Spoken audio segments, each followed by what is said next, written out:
Okay.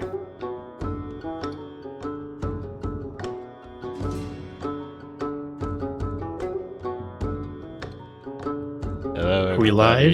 Yes, you should be live. We are live things. We are living.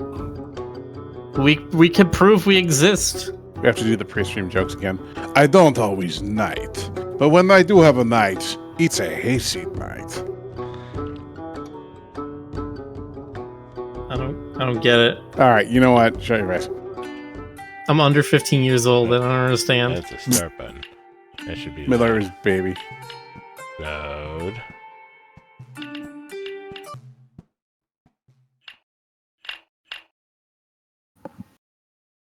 Oh, look at that. He's looking at that centerfold. No, he's just holding the diary like that because he doesn't know how to read.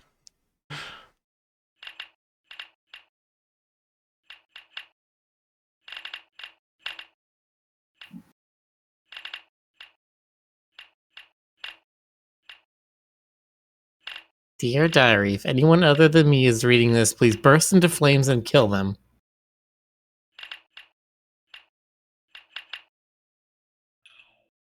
That is fine. He can't read that. Oh, honey, come on. You can't stay mad at your poor brother. The Sepp stared at the window with such intensity it seemed she wanted to set it on fire. It was dark out, darker than ever, even in a long dawn-soon night. She had been waiting for someone who wasn't allowed to visit. A brief gust of wind pushed the window and the closed balcony against its frame, letting her down once more. Adder was supposed to arrive 2 hours prior, and he had never once been late in the whole season.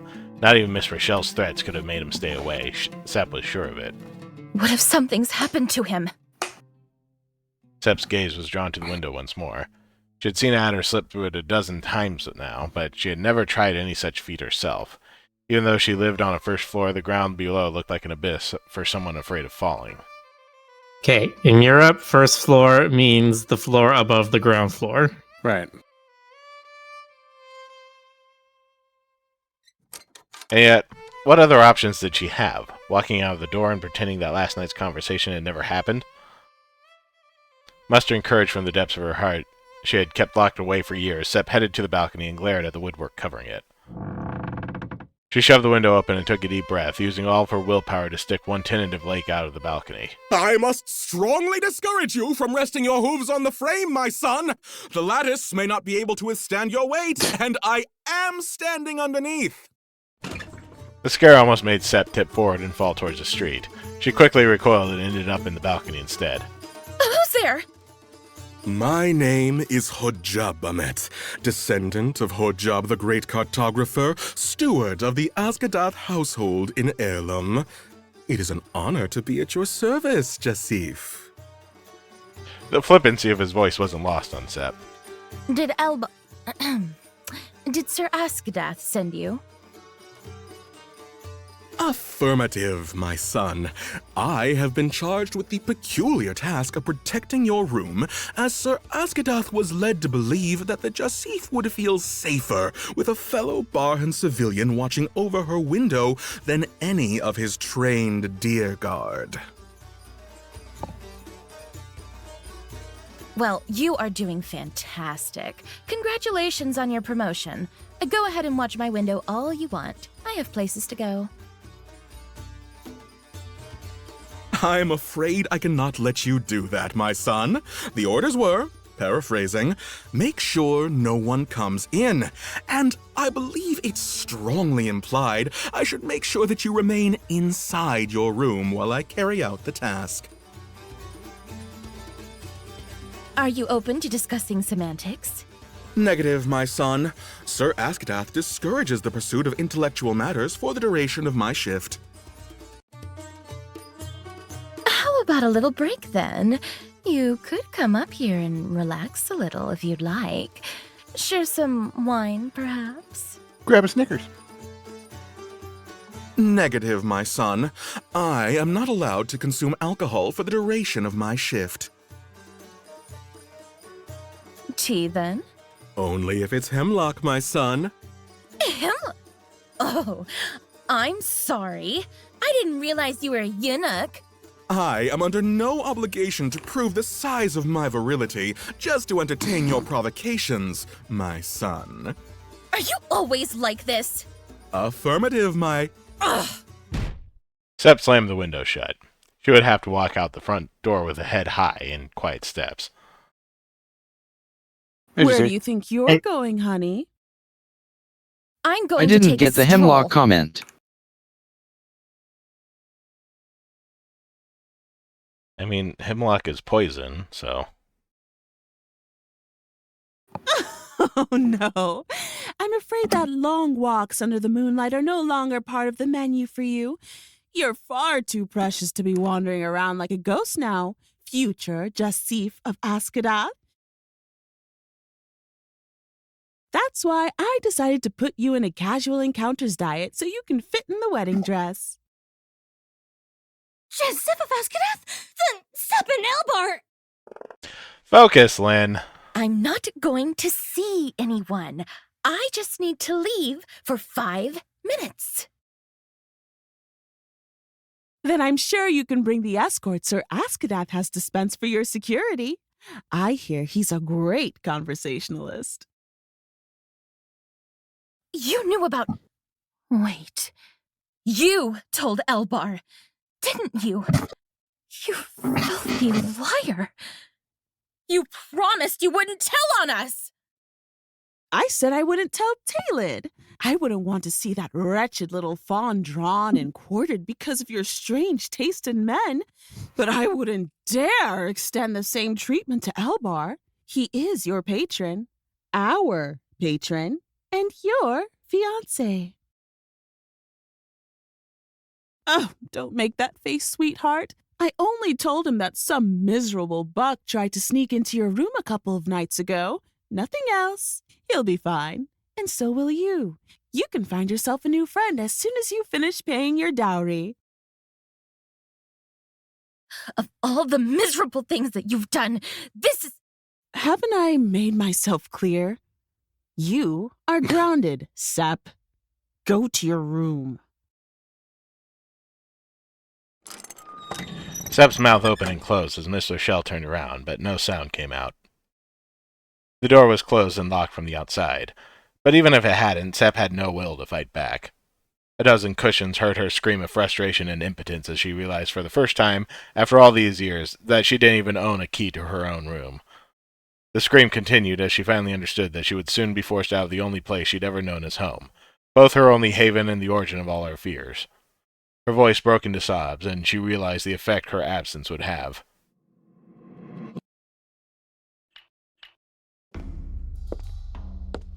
It's not often that one could find Sep pacing back and forth around her room. She was usually quite more laid back, meaning she'd only lift a finger if she absolutely had to when she was done dancing for the day. But tonight, she just couldn't stay still. There was something waiting for her. It was her only chance. She absolutely had to meet him. She would sneak out no matter the cost. The back door that the servants used was right there. Just a few steps more and she could... Trying to sneak out again, dear? Sep balled her hand into a fist, just inches away from the door handle. She breathed deeply and turned around. I'm not trying to sneak out. I'm leaving this place.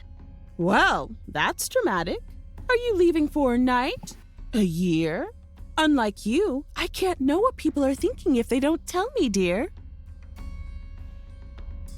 You really want to know what I'm thinking? You want me to tell you how much I hate you one last time? Fine. This is the last time you see me bowing my head before you, Ral. I won't let you decide ever again what my own good is. I won't let you steal the things I love from me anymore.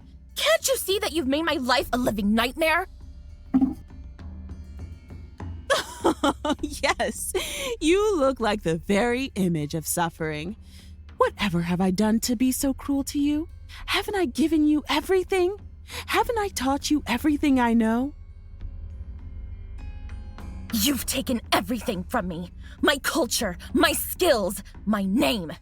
You said that you would raise me to be the woman Mom wanted me to be, but all you ever did was keep me locked and complacent so you could use me as your pawn. But it's over. I'm done with your little games. Sepp turned back again towards the door, ready to open it. It was locked. You really think I'm the heartless one here, Sepp? Tell me, did you ever consider how I suffered when your mother died? I loved her. I knew her better than any of you could ever have. And yet I had to be the first to get over her death to protect you. We should have, could have been there for each other. But you pushed me away when I couldn't be Thar. You pushed me away when I couldn't be Geoff or Talid or Ilagrab. You push me every time I try to be there for you. And then you cry because you feel alone. But that's okay, isn't it? In the end, we're just two lonely women obsessed with being loved by those who look down on us. After all, we've both lived our lives putting someone on a pedestal. It makes sense. Miss Rochelle's eternal grin vanished. The woman who taught Sepp how to smile when everything was falling apart grimaced, but only for a moment. Oh, look at me rambling like an old woman when you have other things to do. Can you do me one last favor before you leave, dear? I think I left the front door open, but I'm exhausted, and you know I look like a raisin without my beauty sleep. Go and lock it for me, will you?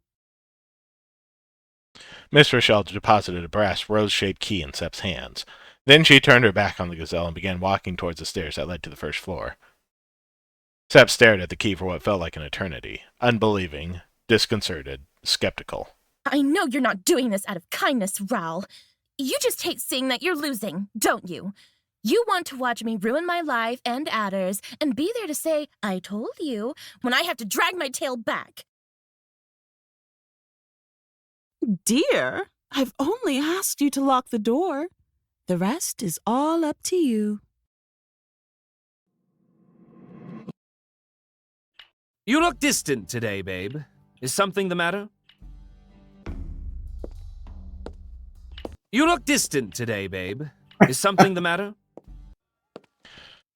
The Desert Rose was an exceedingly successful business, usually hidden away in their own little corner of the Heartache District. However, they were known for occasionally holding charity events for the good of the city. Brief glimpses of the wonders that the Desert Rose kept locked behind walls, shared with the poor citizens who would never get to see such beauties in their entire lives otherwise. Did I say charity? My bad, I meant promotion. A stage was set in the middle of the bazaar for the dancers, and the expectation was immense, even hours before the show started. The plaza was filled to the brim with excited deer, curious does, a couple of bored gazelles, and a few intrigued ibexes, blocking everyone's view with their huge horns. But the owner of this memory wasn't basking in the love of the crowd that secretly sighed for her. No, we'd have to sneak into the dressing room to find her. Not like that. Joseph, how much longer do you need to get dressed? Miss Rochelle told me to drag you out by the horns if you're not ready by the next dance. Oh, don't rush me. You know how much the public means to me. My dance has to be so great they will never forget my face. Or my body. I'm still trying to decide where I want them to look today, so why don't you go and get the embers ready for me? I'll be out in a minute.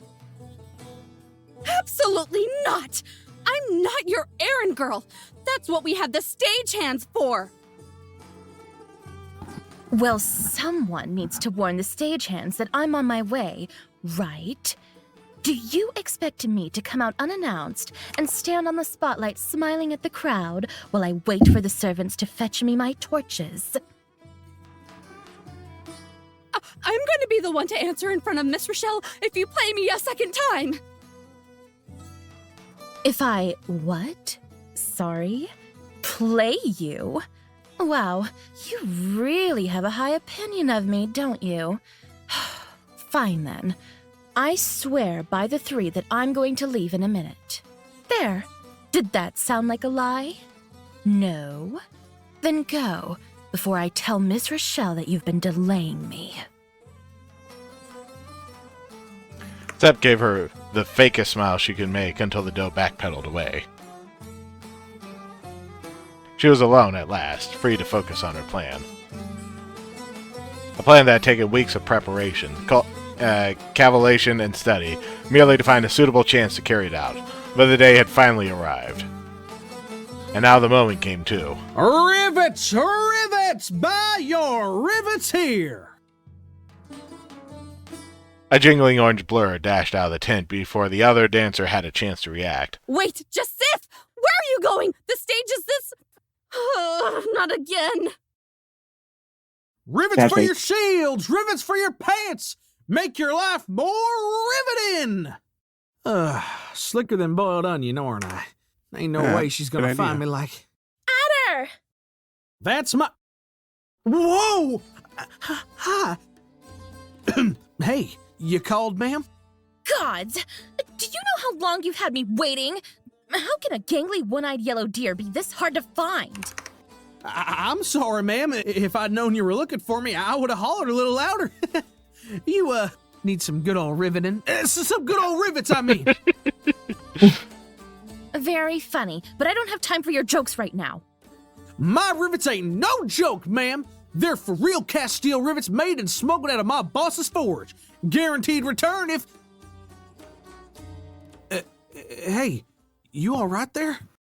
Adder, it's me. Don't you remember me? Ha! Nice try, Missy, but I know this scam. Next, you'll ask me for the money I borrowed from you 10 years ago, and to that I say, Sepp collapsed to the ground. Her mind was screaming in anger. It wasn't directed at Adder, no. It was directed at herself for letting something so stupid bring tears to her eyes. Whoa, don't, it's all right. I don't know what's wrong, but there ain't nothing a rivet can't. What do you think you're looking at, huh? It's just a barhorn lady for crying out loud. Keep going. Yeah, move along. Nothing to see here. You mind if we take this somewhere a little bit quieter, ma'am? Come on. You can scam me all you want once we get away from these creeps. Adder would have never dared to pat a lady he just met reassuringly, so he instead used his arms as sunshades to protect her from gossipers and oglers alike. The ruckus of the bazaar became a mere whisper as they dived deeper into the maze of the streets that surrounded the plaza. Can't believe I let myself do something so undignified. Nothing wrong with leaving your dignity home every once in a while, ma'am. My ma used to tell me that crying makes your eyes prettier, and yours are a force to reckon with. Not that I'm saying you're a crybaby, you just, you got some nice eyes there. Eyes! Of course! You're a gaze reader! Whoa, hold up there! How'd you know that? Did you read my mind? You a gaze-reading scammer? Totally. Of course not! I was the one who taught you that concept. Come here and see it for yourself. Keep those hands where I can see them, ma'am. You ain't teach me nothing. A fortune-telling Zell I met moons ago in a fair did. She told you, didn't she? You're a Zell too. You gotta know her. You can slap him later, you can slap him later, you can slap him later, you can slap him later. Well, I can't know that if you don't specify a little. So tell me about the gazelle. How did she look? She was gorgeous, wasn't she? Did she have any outstanding attributes besides literally everything else? Well, it ain't like I like to creep on Zells or anything, but if it'll help you recognize her, I reckon she got a real big... Huh? Big horns? Big tail? No, that ain't right. She looked like a gazelle? What the... Wowee, ma'am. You're gonna think I'm crazy, but I can't remember her looks at all now that I think about it. I don't know. Maybe I just fell for a big personality? No, you didn't. Yeah, that don't sound like me at all. Darn, all right. If you're trying to tell me she's you, just gorgeous don't cut it. You're so pretty you'd make a buck plow through a wall. But that just don't make any sense. Ain't no way I could forget someone like you. You could, if it was something beyond your control. I suppose I shouldn't have kept this a secret from you in the first place. Tell me, Adder, do you believe in curses? Yeah, nah, a little bit. I mean, my patrons always curse me and nothing much has happened yet. Why? You gonna cast a Barhon curse on me if I don't pay up?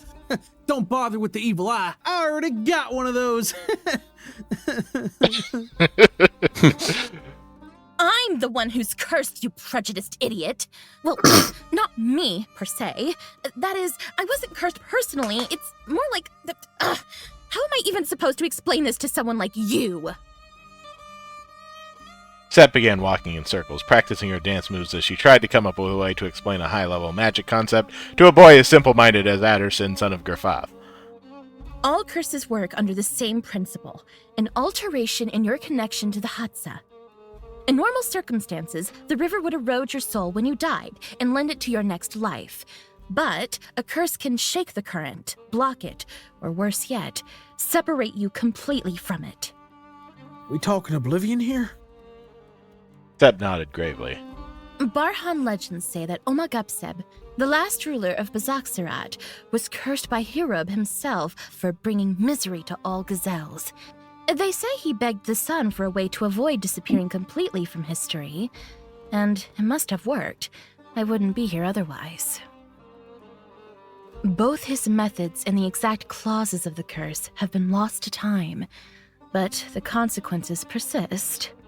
I am an eternal novelty, a gazelle like no one's ever seen before, as history keeps finding contrived ways to erase me from the thoughts of those that meet me. Is that right? Well, I'm afraid it don't gotta try too hard with me, ma'am. I'm a Karnmai fighter. Mind-bending, memory-breaking, widow-making, headbutts are part of my day-to-day. And I don't mean to brag, but I'm kinda... A big deal! I know that, you brute! I knew that you would forget me, but I wanted to think that you looked so weird that you'd have to be special, that there had to be something different about you. But in the end, you're just a normal deer. I haven't given you permission to forget me, damn it! I wasn't ready to let go of you! You idiot! You miserable excuse for a gaze reader! You liar! You fool! You absolute dumbass! Remember me! I beg you!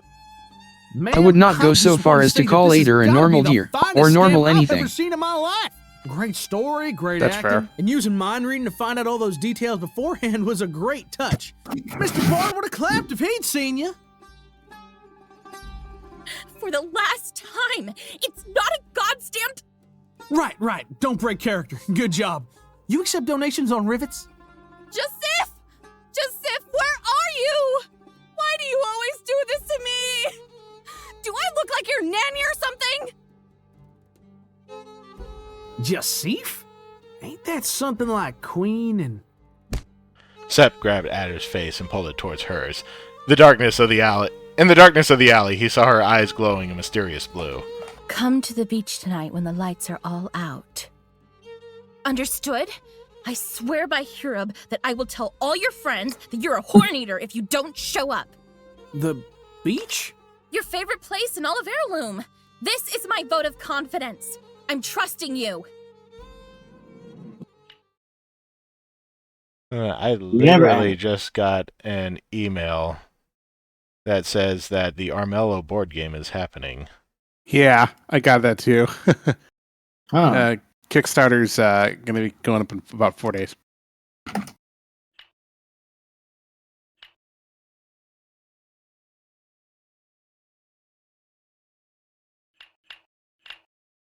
Oh, I didn't get... Wow.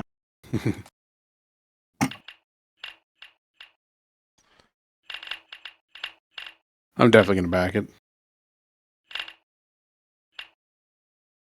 My family would probably like it too. Let's see. I do not have any hints, and there's still 4 more of these to go. Let's see.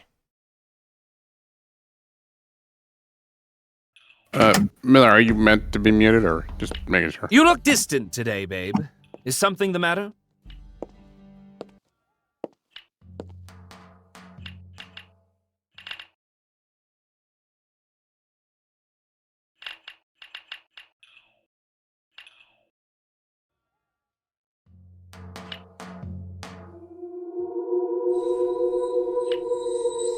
Okay.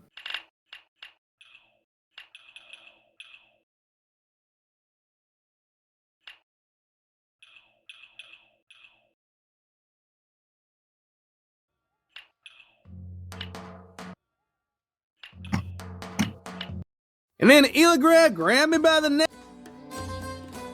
Yes, I am meant to be muted. You gods forsaken horn eater. Nice.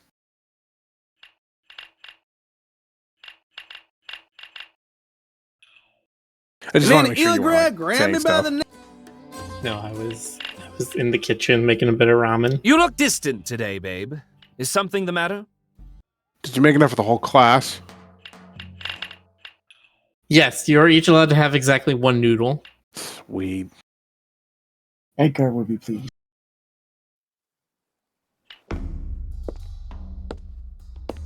You look distant today, babe. It's coming Is back something here. the matter? You look distant today, babe. Is something the matter? It's pretty much... Babe?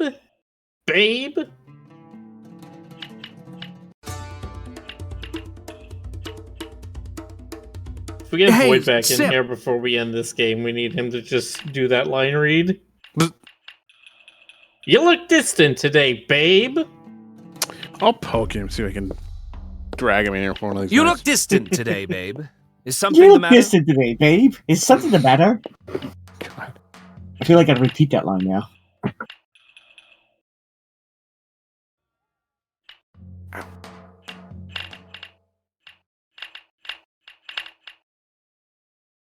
Oh, I have to go through all these Honey, one please, by one. let me in. Hey, Sip.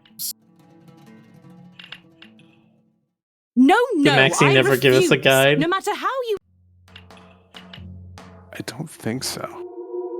Wah, wah. No, no, I refuse. No matter how you insist. Sip, you see, darling queen, I don't want to hurry your grace, but I think... And then Illigrad grabbed me by the... I have no idea. It'd be bad. Hello. We have more than enough money to keep You're another pretty child. distant today, Joker. That's Okay. not the problem at hand, is it? No. The problem is that you've lost your damn mind! Where are her parents, Thar? Someone must be looking for her! Someone must be looking for all the other girls I've brought home too. But you don't understand. She's different. She... We'll have to put bells on you if you keep sneaking around like that, little pumpkin. Oh, Illigrad. Tree Dad! How did you do that? It's a secret feet shuffling technique I was taught by an old friend. You ungulates are so used to clopping your hooves that a shifty walk goes completely over your heads. What's an angulate? How about I tell you over some tea and pastries? Thar and Nagai turned to look at the tree smiling nicely towards them. They both cast their eyes down and hurried away from the courtyard. Mom? Mom?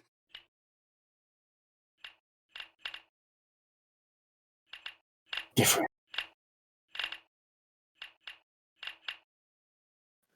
They don't like to be left behind.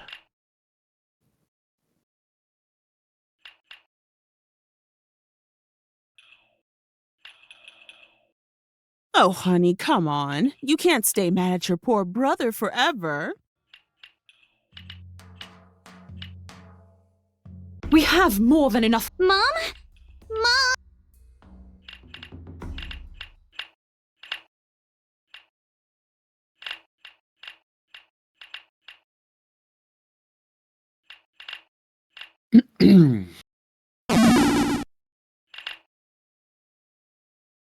Why you changed me to Badger? Oh yeah, it's Friday, isn't it? Wait, what's special about Friday? Badger's not a Friday thing. Skunk is the Friday one. Oh yeah, you're right.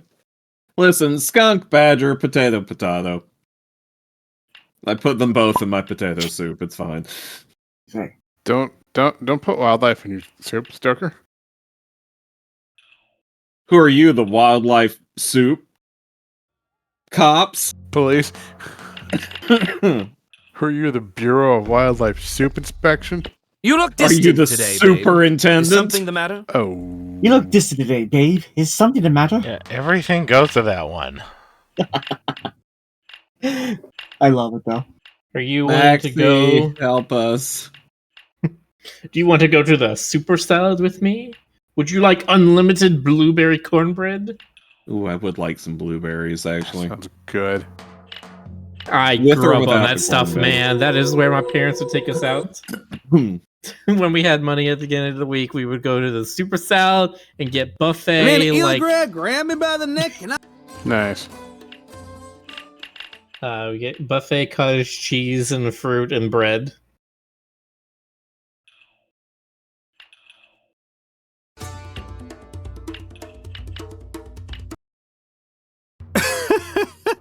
I'm so dead. I'm so. Hey, how much trouble do you think someone would get into if they You look created distant an today, all-you-can-eat something restaurant the that matter?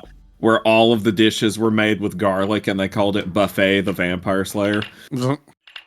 Nice. You look Actually, what was the distant first today, one babe. here again? Is something the matter? You look distant today, babe. I think they get in too much trouble. There's a lot of You look restaurant distant names that today, are very babe. close to that. Is something the and matter? Still operate. The way out is going that way. Okay, Just just goes in a loop making a for note some of that. reason.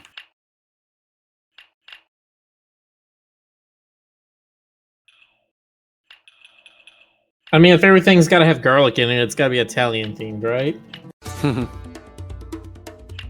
Or more.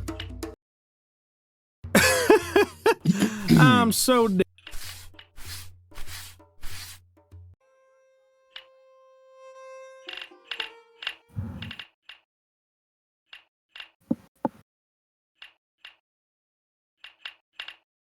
What about the one that's just different and red? The trick is, you know how you'll have some of those buffet places or like nicer Mexican places that have like a tortilla machine that's constantly running, and you'll watch it sort of make these tortillas on like this spiral heating thing. Yeah.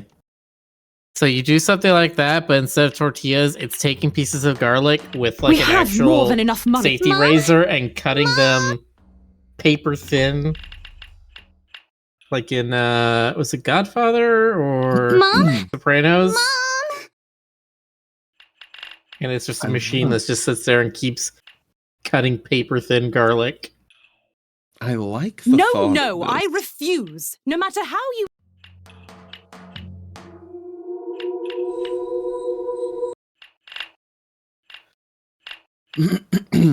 Where is it? Where is it? Let's sort by subject. Alright.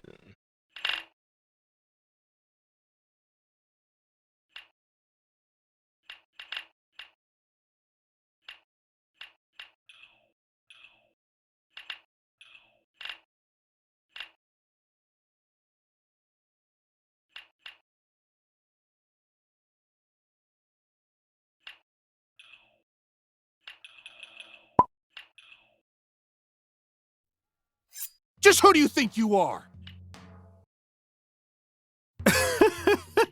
I'm so dead. You look distant today, babe. Is something the matter? Sorry, I'm just gonna start cracking up whenever I hear that line now. Saying if we get Void back in here before the end of this game, we need So him I to tell him do halfway that from line read. nowhere. Okay, gotcha. You look distant today, babe. Is something the matter?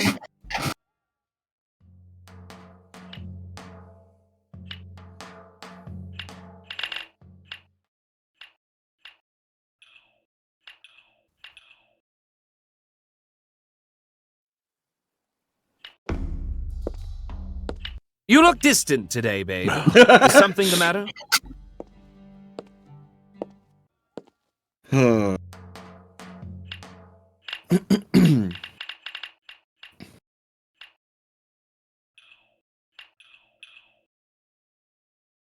Focus on your breathing. In.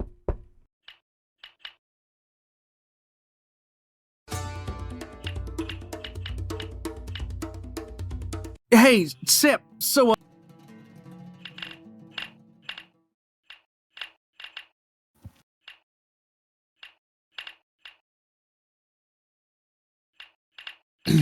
The end scene we're trying to get to is the one where they meet at the beach, right? I believe so. Yeah. There's still 2 other locked ones.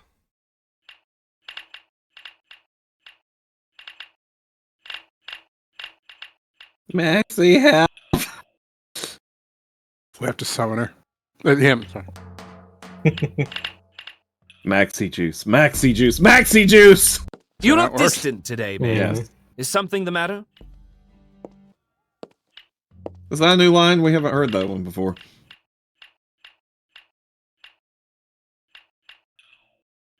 Stoker, what do you know about Beetlejuice? Hey, Sip. I know that if they make a third one, they're gonna have to call it Beetlejuice, Beetlejuice, Beetlejuice. And then Illigrad grabbed me by the neck and I heard. That would be funny. I mean, Okay, so what were you gonna say, Jonas? I say if they make a third one, they have to do it relatively soon. Michael Keaton's like 70 something now. Yeah, but Beetlejuice is like 800 something, so it's fine. On Jonas, you know that doesn't matter. They'll just use his AI generated likeness. So, what I know about it is that, And then Illigrad grabbed me by the neck. And Michael Keaton's back, Winona Ryder's back, excuse me, Is what's her name that played, huh? Is Alec Baldwin coming back? No. Honey, what's her name that please, played let me in. Wednesday on that Netflix Hey, series Sip, is playing so, Lydia's daughter. I've been thinking real hard. I can't think of her name off the top of my head. Ortega. Jenny Ortega? It's something like that. I haven't watched the Netflix Wednesday. The plot synopsis made it sound like fan fiction, so I was rather wary. We have more than enough. Mom?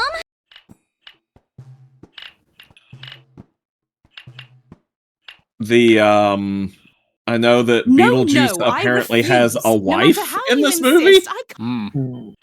And she's being played by Tim Burton's latest girlfriend, because of course she is. And that is about the extent of what... Oh yeah, I know Willem Dafoe's in it. Oh. I know that, according to Michael Keaton, they didn't use very much CG at all, opting for the same style of special effects largely that the first movie had. Good. Beyond that, I don't know very much because there isn't really much in the way of plot synopsis out there for this yet.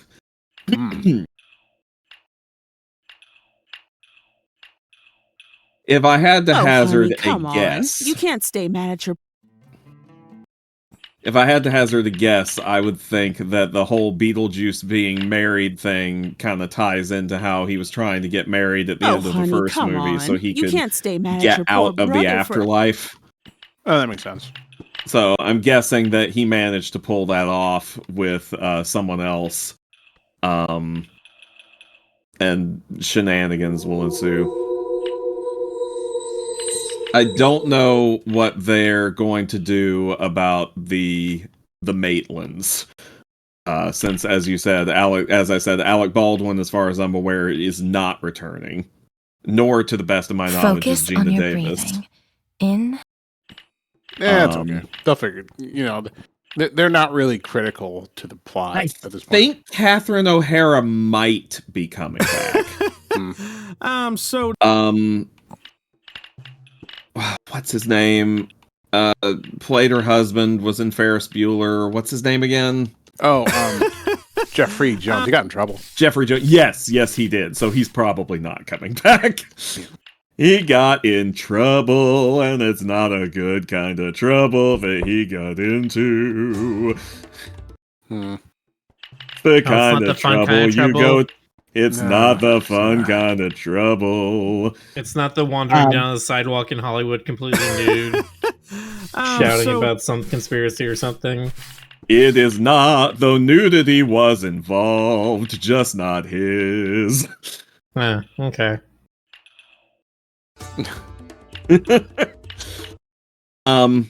You know, they also think that his getting in trouble, it's theorized that might be one of the reasons why one of my favorite Disney World attractions, Alien Encounter, shut down. Oh, was he? He was playing a character in it, yes. Yeah. I mean, there's a couple of reasons Alien Encounter probably shut down, not least of which being that parents can't read signs and didn't know it was too scary for the little ones. Freaking loved Alien Encounter, though. Did any of y'all ever do that one? No. Ah, man, it was so inappropriate for Disney. Like, I think okay, I saw the Defunct Land about it. The reason why, because the You sure you're all right? The reason why it existed was You look because, distant today, babe. Is something the matter? that still cracks me up now. It existed because what's his name? Eisner. I thought you'd be Had a hiding deal something, to use but the no aliens. matter. Is this it? Finally. Jesus Sweetie, Christ. Are you in there? Could you open the window for me? Hold on, that's Stoker. Alright, I'll hold it. I don't see why there has to be exactly one thread leading to this. No? That's okay. Don't worry, you don't need to say anything. I know how... No, I don't. I'm not immortal. I can't imagine how hard this must be for you. All I can say is that I'm sorry. I'm so sorry I couldn't be there when it happened. I failed you as much as I failed Thar. You don't believe what Yoff said, right? It was nothing personal. All the evidence pointed to a guy. I had to arrest him, and I think... Look, Sep, I don't want this to sound like I'm putting the blame on you in any way, but I have reasons to believe he might have... He found out. I see. That's... I see. That's... I don't know what to say. Sep, after all that's happened, I don't think it'd be wise for me to spend any more time around your family. I'm afraid I'm not welcome here anymore. So, we have to say our goodbye for now, little pumpkin. Curses don't have any effect on an old tree like me, so know that wherever you go and whatever you do, I'll be cheering you on from afar. You have a friend in me always, Sep. A loyal ally for the Jasif. Sep's ears perked up upon hearing that name. She'd read it over and over. She'd heard it in countless stories from her mother. But by the time she mustered the courage needed to open that window, Illigrab was gone. The sun was beginning to set, far in the distance. Hirab's statue cast a long shadow over the city that no longer paid any heed to one of its great gods. Sep waited under the shade of the black marble statue, eyes glimmering an unnatural blue against the red hues that surrounded her. Her horns were still short, but her expression was that of an adult. The fumes coming from the offertories drew bizarre forms in the air, as if inhaled by Hirab himself, all under the intense glare of two purple eyes in a sea of white. Where's your father, Aina? Aina's ears perked up upon hearing her name. She stood frozen for a couple of seconds and dashed off towards the temple, exchanging her presents for the merchants. Don't waste your breath praying, daughter of Thor.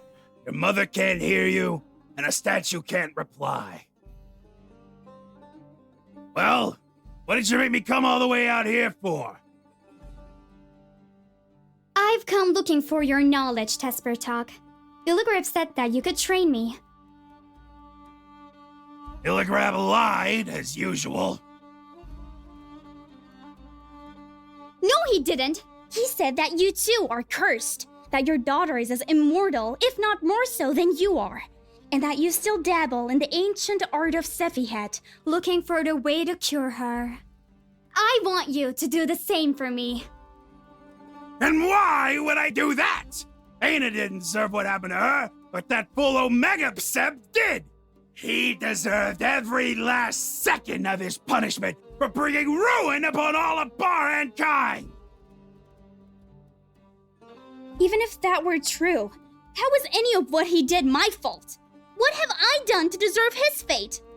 Do deer ask about my ancestors before looking down on me? Don't I live by the same unfair rules as the rest of the Barhan and Akazor? The merchant caressed his beard as he pondered her words. You are every bit as convincing as the last Jasif was. All right, then. If you really want to become my apprentice, you must forget everything you hold dear. I will take you as my own child and give you whatever name I see fit. You will start anew, free to follow any path you seek. What? No! I don't want to forget! I can't forget! How will I know what I have to do if you take that from me? Like you ever knew to begin with! You were just a puppet, the protagonist in someone else's show! And now that your threads are breaking, Illigrab wants me to fix you! But I won't! I told him 1,000 times I don't care about gods and kings anymore! And neither should you. Come now. The temple is huge, and Aina could use the company. Do you seriously expect me to believe that you will set me free if I let you steal my memories? That you won't use me? Do you think I'm an idiot? No, I think you're a child. I am Jasif. I was sired by the sun itself to reign over the world. You are nothing more than a servant to my biddings.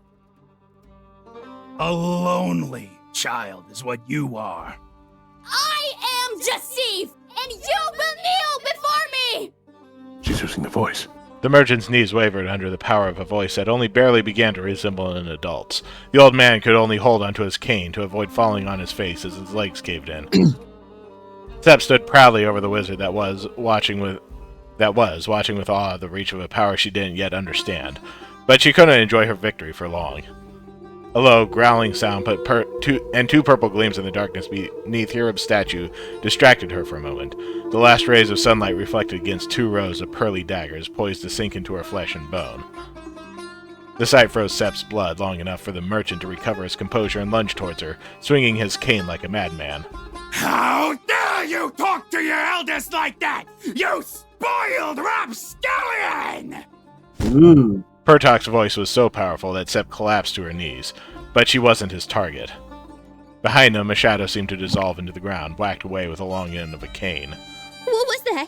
How did you... Like I never tell you! Damn, kids.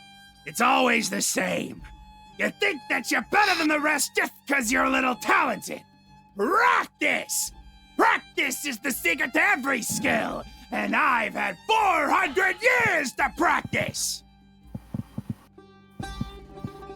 I was cursed to live as the only man standing between you and the fate Hirab cast upon your kin, and yet you dare force my hand as my power grows too weak to protect you! Thank your luck the moon was not watching tonight, or else we'd both be lying in a pool of your blood! My blood? What's any of that supposed to mean? I don't understand!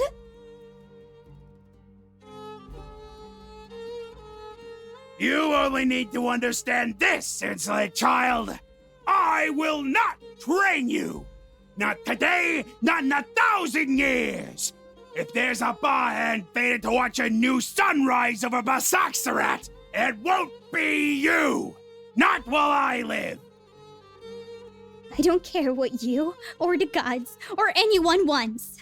I will become Jasif, one way or another. You can't become Jasif! Don't you feel the flames burning inside you? You were Jasif 1,000 years before you were born! The sun will scorch this land till the moon says the opposite.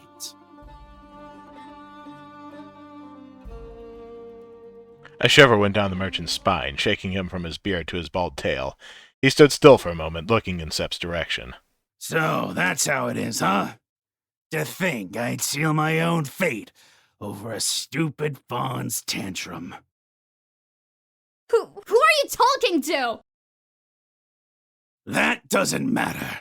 I've said far too much. It's dusk now. You're feeling very tired. Go back home and wake up in your own bed, far from plots and divine missions. Live a life led by your own choices, daughter of Thor.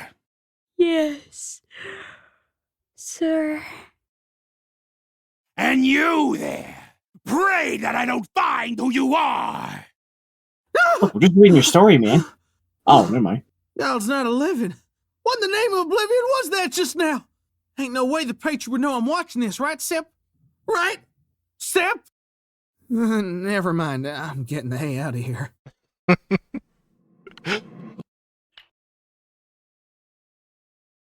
1 second. I like how he was talking to the eyes, but he was actually talking to Ader.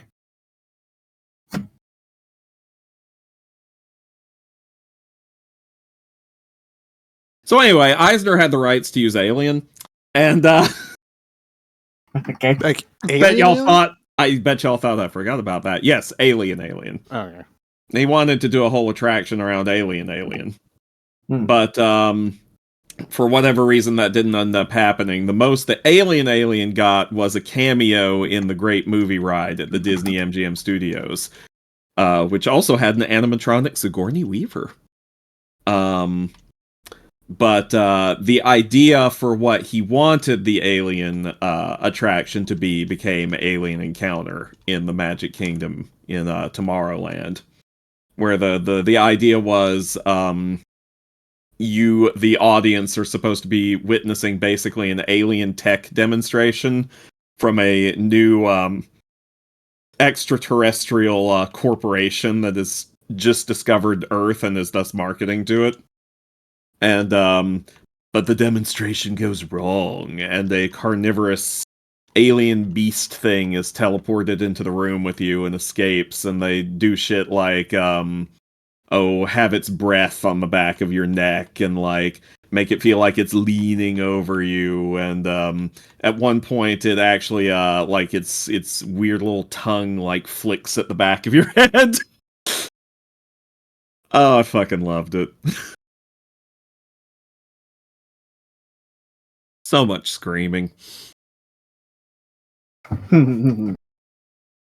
But yeah, after Jeffrey Jones had his trouble and a number of parents complained about it in general, they revamped it as a Lilo and Stitch thing. And now it's just completely gone. So it went from being the original concept, Alien Xenomorph, the actual executed version, just their own alien invention, then that revamped into Lilo and Stitch, and now it's been revamped into nothing.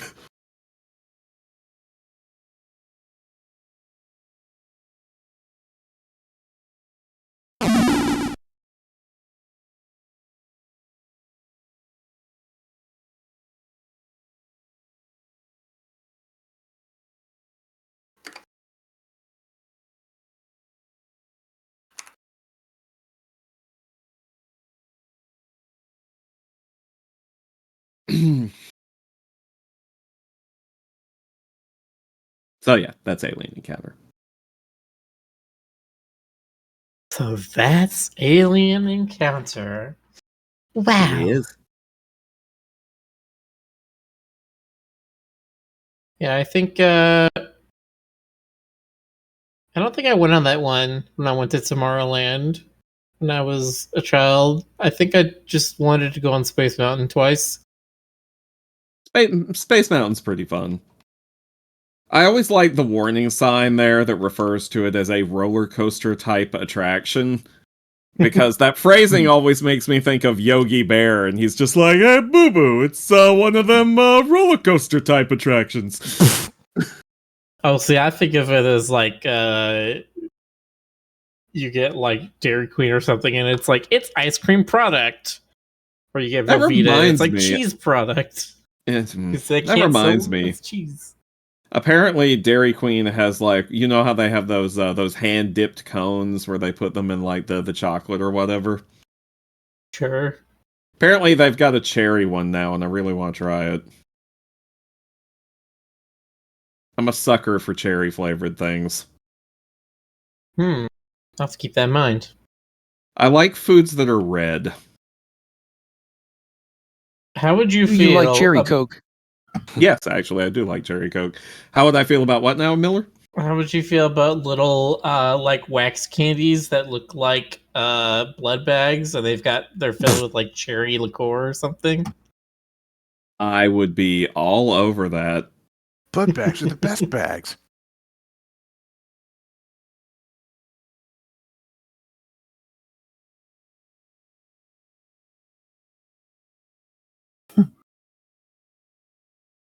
So thanks everyone for coming out tonight. I believe Rick has died.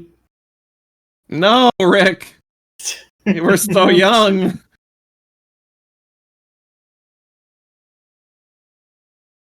So, well, this is bizarre. Oh, what's going on? You alright? That's fine, but the delivery people Who just was doing stuff? Delivery Why is people Rick dead, and how long has he been dead? The delivery people around here apparently just cannot navigate this place, nor do they even learn how to do so. So somebody just dropped off somebody else's order right at my door, and despite the fact I was at the door within 3 seconds and shouted, "This isn't mine," they were already gone. Oh my god, Wow. dude. I can see the Usually, stories. that's because whoever's in apartment 19C probably was mistaken for mine. It's yours now. But I checked, nobody's there, so yes, it's mine now. You know, that happened to me, and I really wanted to give it back, but the customer service guy was like, "No, it's yours now." I'm like, "But this is wedding stuff. This is for somebody's wedding," because it was. And the customer service guy was like, "Well, you have to get married now." Congratulations. Yeah. Oh.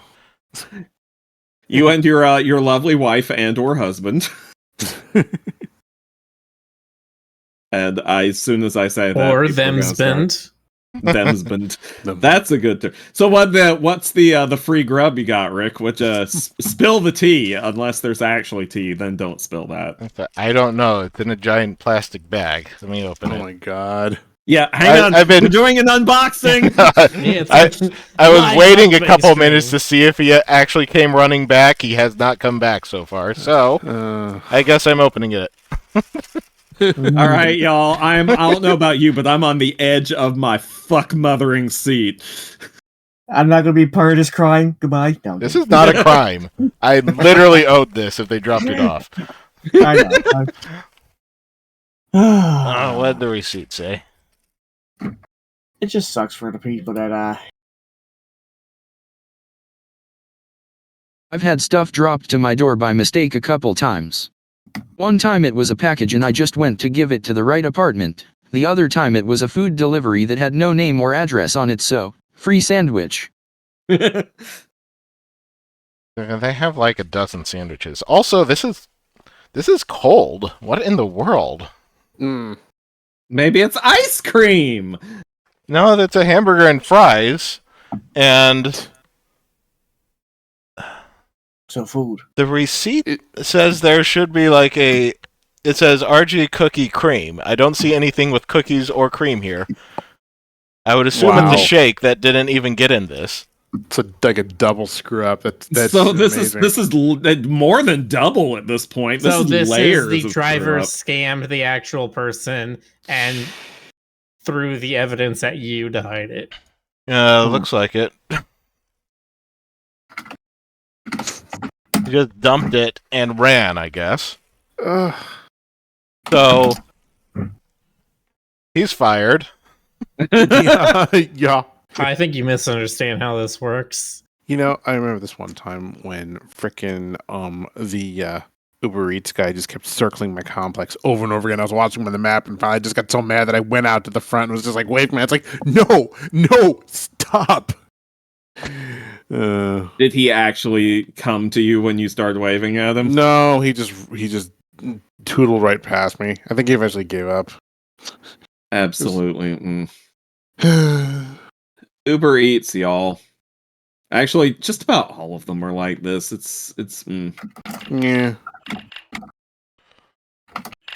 Well, it's not as bad as the time I got my package delivered to the other apartment complex, and it was a large and very heavy package, and I had to spend an hour slowly sliding it on the asphalt and somehow get it up 3 flights of stairs to my apartment. Nice. No, that happened to me too. Stoker bought me a hard drive way back when. Yes. UPS. Yeah, remember that UPS shipped to the adjacent complex and they wouldn't give it to me? I got so mad. I was madder about that than you were. Well, on the plus side, I made friends with the UPS node person. So, not that I ever had to call them again, but I made friends with them. Well, at least now you can say you knowed them. And I don't get it. But yeah, I was freaking pissed about that one. Yeah, good times. I remember you had to tell me, you're like, Stoker, chill. Yeah, I mean, I'm used to this kind of crap, but You look distant today, babe. Yes, you look distant today, babe. Why does everything go back to that? Rick, you have to make that like your little line for the next stream notice. That's how you need to that's what you need to announce uses the stream announcement for tomorrow night or whatever. Yeah, if Void joins the call, I'm just gonna be like, you look distant today, babe. Mom? My greatest fault. There we go. Past Adder, sitting on the beach all alone as he watched the palace. As soon as he saw this, Adder knew what the ensuing memory would be. He felt compelled to walk away, to pretend he hadn't stumbled upon this. But there came Sep, awkwardly dragging her hooves through the sand as she made her way towards this past projection of himself. Enjoying the view? Adder jumped to his feet as Sep's face appeared on his monolateral field of vision. Well, hello, does and stags. It's the magic scammer at last. What took you so long, ma'am? Now I was starting to worry I'd have to go back home unstabbed. I'm not a stabber. Why would I bring a knife here? So you are a scammer. Let's see. The prettiest gazelle I've ever seen in my life asking a half-made, one-eyed chump to meet her alone in the dark on a deserted beach? Neither you brought a knife or you brought a fork, ma'am. Precisely. If anyone's bound to carry a knife between us, that'd be you, slum dweller. Ha! I knew you were lying through your teeth. If you knew me so well as you say you do, you'd know the chances of me carrying a shank are -0. I'm dead scared of pointy things. Which is why I'm trying to become a knight. Oh, I'm sorry. The list is so long that it's hard to keep track of your fears sometimes. You call me a coward now? Well, yeehaw my melt and call me a biscuit. I can't believe this. I've come here to be robbed, not insulted, Missy. This buck's headed home if you're gonna get That's all a good pissy. one. Yeah, that's true. I've come here to be robbed, and you won't even give me that respect. That's something that Miss Rochelle made up to make fun of him. Hey, yeah, it is. Also, I just got this in my email, so I'm sharing it with everyone. Uh-huh. They're making a physical Armello board game. Yes. No way. Literally saw that myself too. Yeah.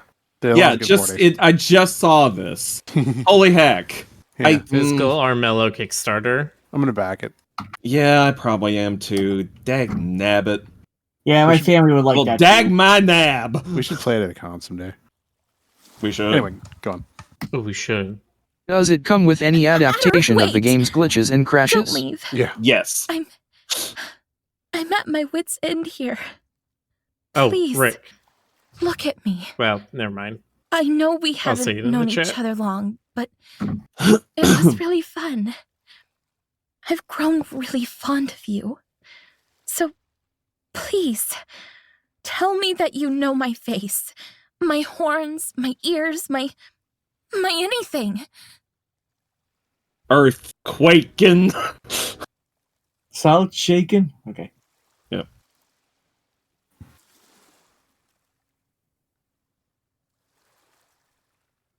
What, Miller? Not for stream. Okay. I had an idea and I thought better of it. I'm sorry, ma'am, but I couldn't tell a fir from a palm tree in this light. You mind if I step a little closer? He'll say, I know your butt. Step nodded hesitantly. Adder got up slowly, dusted off his pants, and let his hands fall on his hips. He pulled his head closer, his expression contorted into one of extreme concentration. Now that you say it, you do look kind of familiar, yeah. What'd you say your name was again? I'm Jaceve, because I said Jaceve, right? Who did I say I was?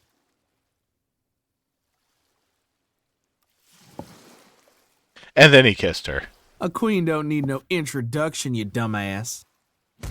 The slap Adder got wasn't at all undeserved. You dissolute reprobate! You witless waste of Barhan blood! How long have you known? Only since that other doe called out your name. When she yelled, Jaceve! I looked at her, and then I looked at you, and something in my mind went boom! And my brain just sort of knocked on my skull like, Adder, you dingus, that's your gal right there! Of course. I hadn't taken previous third-party interactions into account. You met Nahira before with me specifically, in a very similar situation. We shared enough memories for your mind to find that extremely odd. A deja vu. Bless you. Don't you get it? The curse works so that you don't realize you know me unless you know that I exist. And what better way is there to prove my existence than having someone whose existence you acknowledge define my person in a word? Leaving You're gonna him have to miles explain that behind. to me at least 20 times, Sep. Adder grabbed the gazelle by her waist and began spinning her around. They turned and turned until they ended up dizzy and laughing in the sand. The two kissed and whispered and said 1,000 meaningless things. Then, when the rush began wearing off, they watched the sea quietly. Even after all that, I'm still not very sure of how you could remember anything before tonight. Most people just forget they met me entirely if they don't see me for a few days, even if we meet again. You, however, could recall everything after weeks. Have you spent a long time around ghosts or gods or, cursed people in general? Your eye seems used to seeing things that shouldn't be there. I don't know. Why, I what's don't your care. secret? My eyes just happy to see the things that are here right now. Your eye. Of course. We'll go with that. Hey, don't get ugly now. I was worried sick. Thought something for real bad would have happened to you. Like maybe Miss Rochelle locked you up and I'd have to save you or you'd been sent away. But then I saw the guard and I thought, piece of cake. I'll just have to find a way to sneak in tomorrow. Next I knew, I'd been crying for days and I didn't even know who I was crying for. I tried looking in every corner of the city because I forgot the girl I was looking for. I missed you so much. It's okay. I really... Well, it doesn't matter. It's over now. We won't have to stay away from each other ever again. Guess you wags your tail.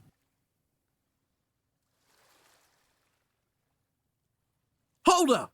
Don't tell me you went and ran away from home or something just to be with me.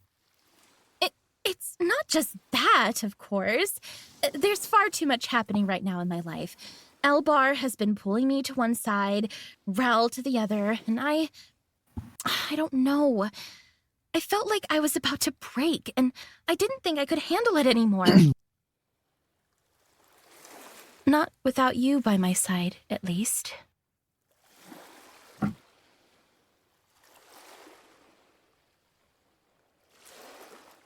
So what do we do now? You want to come with me to the slums? Mr. Bart will twist my neck like a rag when he sees you, but I'm sure you two will hit it off. You great. have no Now I can teach you how to idea. avoid a knife fight, what fountains got clean water, the tastiest moss, and you didn't think this through, did you? You are precisely the last person in the world I wanted to hear that from. But no, I had a feeling that I would never have another chance to have you by my side if I didn't come here tonight. And I'm not very used to having feelings in general. It felt important. Fortunately for all of us, I seem to be frankly terrible at burning bridges. But you're good at burning shoulders. Set produced a rose-shaped key out of her shirt. If I go back to my life before Ral forgets me, we won't be able to see each other again. The curse will run its course. You'll forget me once more, and well, I'll be forced to remember you no matter what. I don't want to forget you ever again. BRB, Unless I see y'all. you cry, because I'm not thick-skulled enough to snap out on I'll my be back own. in the call in a little. But it ain't like it's hopeless, right? That Yasif guy sort of managed to break the curse, and I'm sure he wasn't half as smart as you are. And you'll figure something out. It's not like I don't have my own theories on how to break it. I mean, there is one deer who has been avoiding the curse for 2 decades. He keeps coming back no matter how much I tell him to go jump off a goddamned... Whatever. That's not relevant. Moving on. I think I know the reason why he's unable to forget me, but I don't think it's a good idea to replicate the experiment. You'd hate me for it. Look at me, Sep. I don't know what an experiment is, but if I ain't begun hating you for all the ugly stuff you done to me, I won't begin anytime soon. I don't want to risk forgetting you ever again, okay? Whatever it is you gotta do, just... What the hell are you doing, Sep? Taking precautions. Come now, don't just stand there. Take off your clothes too and get in the water with me. It should be safer like this. I think you got that backwards, ma'am, but, if you miss me that much... Sep's tail floated behind her like a fluffy bait, specifically designed to lure Adder into the water. She walked towards the depths until the waves reached her shoulders, ensuring that they were far enough from both any onlookers on the shore and the merchant ships at the sea. The two stood awkwardly against each other, Gazelle and Buck naked. Buck naked. This much was far from a shocking development, but the water was pretty cold and exhibitionism wasn't precisely Adder's forte, so he felt like apologizing a few times and then digging a hole for himself. Sep wouldn't just let him curse his own luck, however. It was a Gazelle who bridged the gap between them, bringing Adder closer until the curve of her horns was touching his jaw and her forehead was resting on his chest. Adder surrounded her whole body with one hand, surprised by her uncharacteristic display of affection. Do you love me, Adder? I mean, do you really love me? Can you love me even though I'm a gazelle? Come on, Sep. What sort of question is that? Of course I love you. I'm going to say it as many times as you got to hear it. I love your horns. I love your tail. I love those stripes on your face and your friggin' dumb smile and all the things I shouldn't be saying, but you know how much I dig. Then, what if I told you I'm not quite a gazelle? Would you still love me then? Would you love me if I was a slug? Would you love me if I was a worm? Say what? Answer! Like if I see Would you man. love me if I was something else? Turtle, a Yeah, fox. I'd love you no matter what. Get on your knees and swear it! I swear it. I love you with my whole heart. You don't know how much love fits inside this heart, ma'am. It's bigger than my brain. Bigger than these hands even. I know Maxie, basically straight up said, no, Sep is not an Ifrit or a Jinn. Still my headcanon until I see what happens in Chapter 5. I don't know what a better explanation could be, aside from some other mythical being that I don't yet know.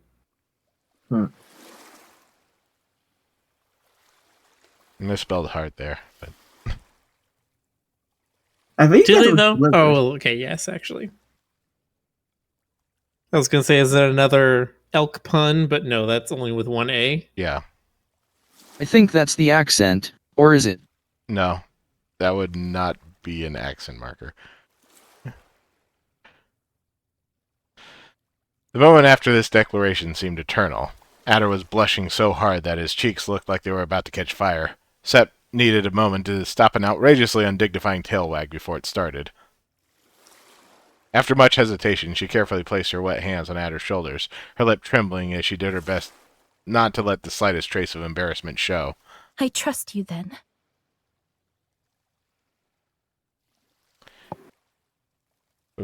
She inhaled deeply, trying to put her thoughts in order like so many times before. A few moments passed. Her eyes began glowing an unnatural blue against the darkness.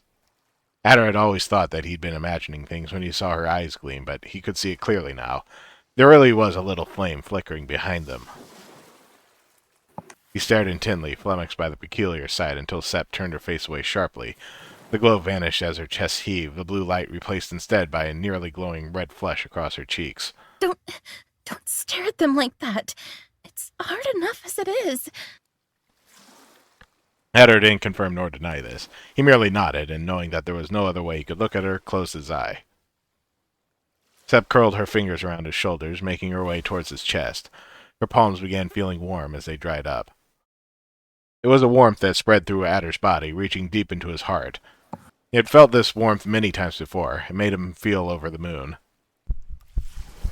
However, the temperature kept increasing until it was no longer the comforting touch he knew so well. The heat began searing his whole skin, diving beyond the parts of him that were submerged until the water didn't even cool him anymore. It wasn't coming from her hands alone anymore. It had gone way too far. Adder felt like he was holding a boiling pot instead of a gazelle. He tried to pull away, only for Sepp to increase her grip on his shoulders. Not yet. Just a little longer. Her fingers felt like red-hot irons over his skin. Adder lowered his head, unable to stand the glaring light beyond his eyelid. Sunrise, perhaps? No, that was impossible. The sea would have swallowed the beach whole. Deep down, he knew exactly what the source had to be, but he didn't want to see it. He knew that if he looked, he would never forget whatever he saw, that he would have to live with a new secret for the rest of his life, and he had too many of those already. And yet he opened his eyes, curious, scared, and disoriented. Just a little, just a glimpse. Just enough to see the sea on fire.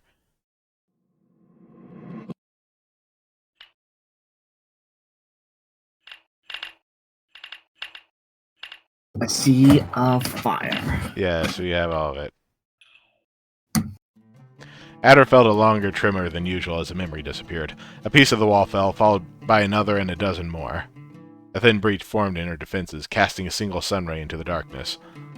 It wasn't nearly big enough for his hands or his head, but that was, without a doubt, the way out of her heart she had promised. He hadn't taken 2 steps toward it when he halted in place, paralyzed by a thought. Yeah, we're done. Adder took a moment to reflect on the entries he read. If that wasn't enough, nothing would be. He headed towards a cracked wall and examined it for a while. It didn't look like anything less than an earthquake would make it tumble down. And what was the closest thing to an earthquake Adder had at hand?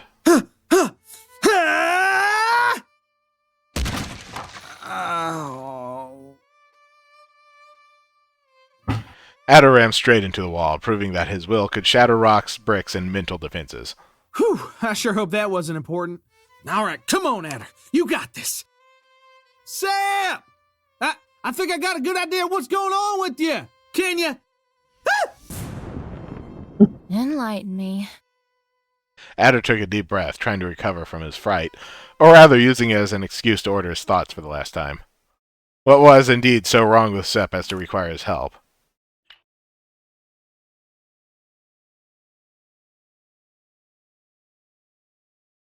What did we say last time? I forget.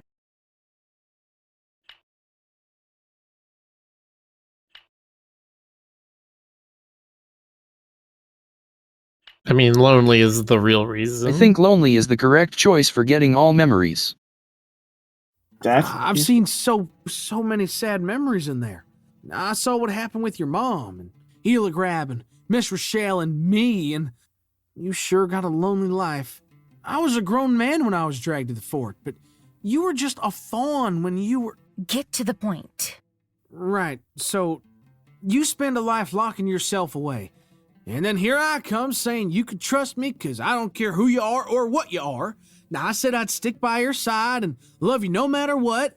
But when you showed me your true self, I got scared and ran. You always said you didn't care about me, that I was nobody because I was just one of many others even if you liked me a little bit better. But I know that ain't true now. I hurt your feelings. Nobody couldn't do that. I want to tell you I'm sorry for what happened, but I don't think it'd be honest if I did. I wasn't ready for you then. I mean, I doubt I've been ready in 50 years either. I just don't mess with things I don't understand, you know? But that still don't mean I could just run away from them. I should have never made you feel lonely, Sep. I think I can apologize for that at least.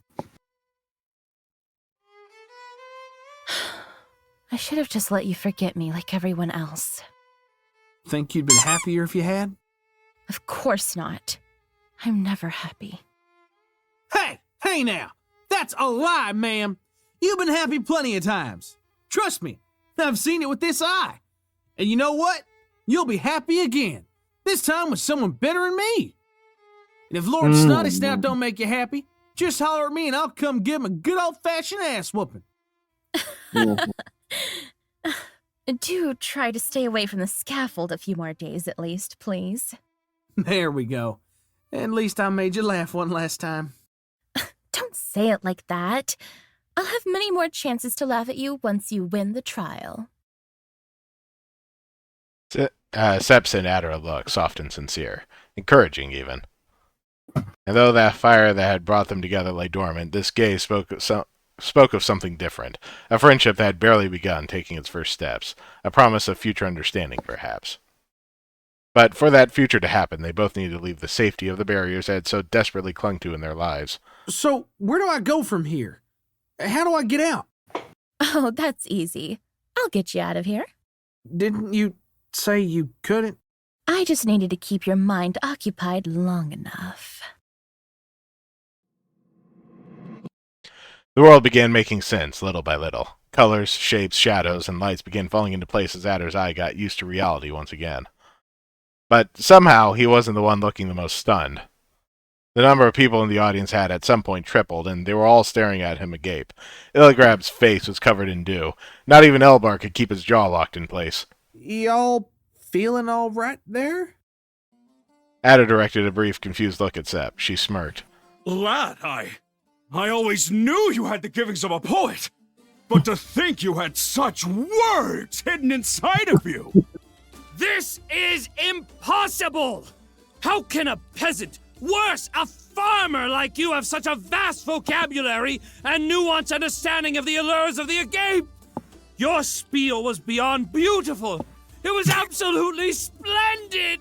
And we'll never hear Isn't it that again. supposed to be pronounced agape? I don't know. The allures of a gape is definitely something different.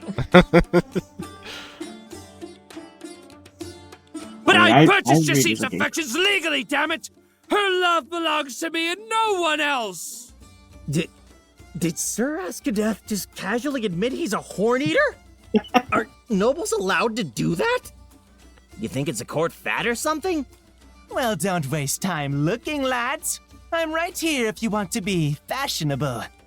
I don't care how many horns the nobles are eating. That still doesn't explain those hand marks. The witch must have charmed Sir Askadath to distract us. She's charmed them both. Burn her! Burn the Siphi or we riot! Are we riot? Burn the witch! Burn the witch! Okay, this is different. Lacking torches, the mob set their pitchforks on fire. They began walking towards Sep as they chanted for her death. Adder realized that there was only one way to save Sep and get out of this ungodly mess. Oh, hold up! Oh, what's this? My head! Oh, what's going on? Where am I? Oh, the voices of this rock-throwing, witch-burning, bloodlusting mob have opened my eyes at last!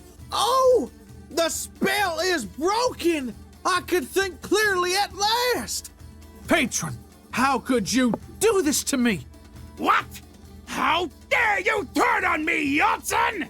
This man put his hands on me and cast a spell, and oh, fire! Fire all over the place! And next I knew, more than a dozen moons had passed, and not a contract in sight! That is absolutely despicable! But how can we trust this truant? We only have his word. That's not true! Look! The merchant's got hands! Witch hands! They fit perfectly fine in the marks, see? See? And you know what else? He's red! The color of fire! What more proof can any of us need, dear jury? I like how Geoff just instantly switches over to Witchfinder General. Yeah! That asshat Geoff is right! The evidence is overwhelming! Why did we listen to a Seffy in the first place? You're not getting out of here alive, son of Garbath! You hear me? I'm going to kill you!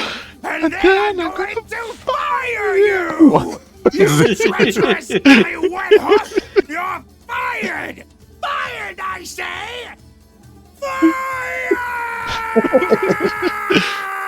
Yeah, such a good swan song for the merchant.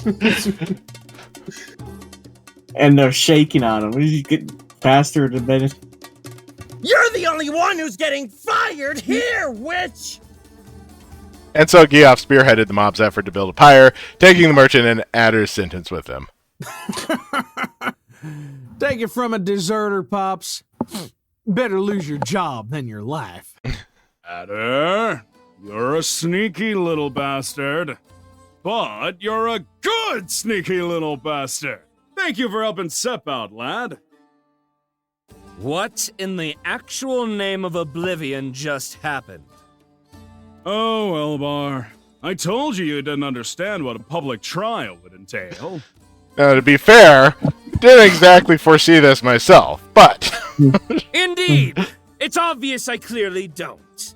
I have failed miserably to channel the fickle ire of the masses towards the neck of this lowlife. But do you know which concept I have an excellent grasp of? Executions!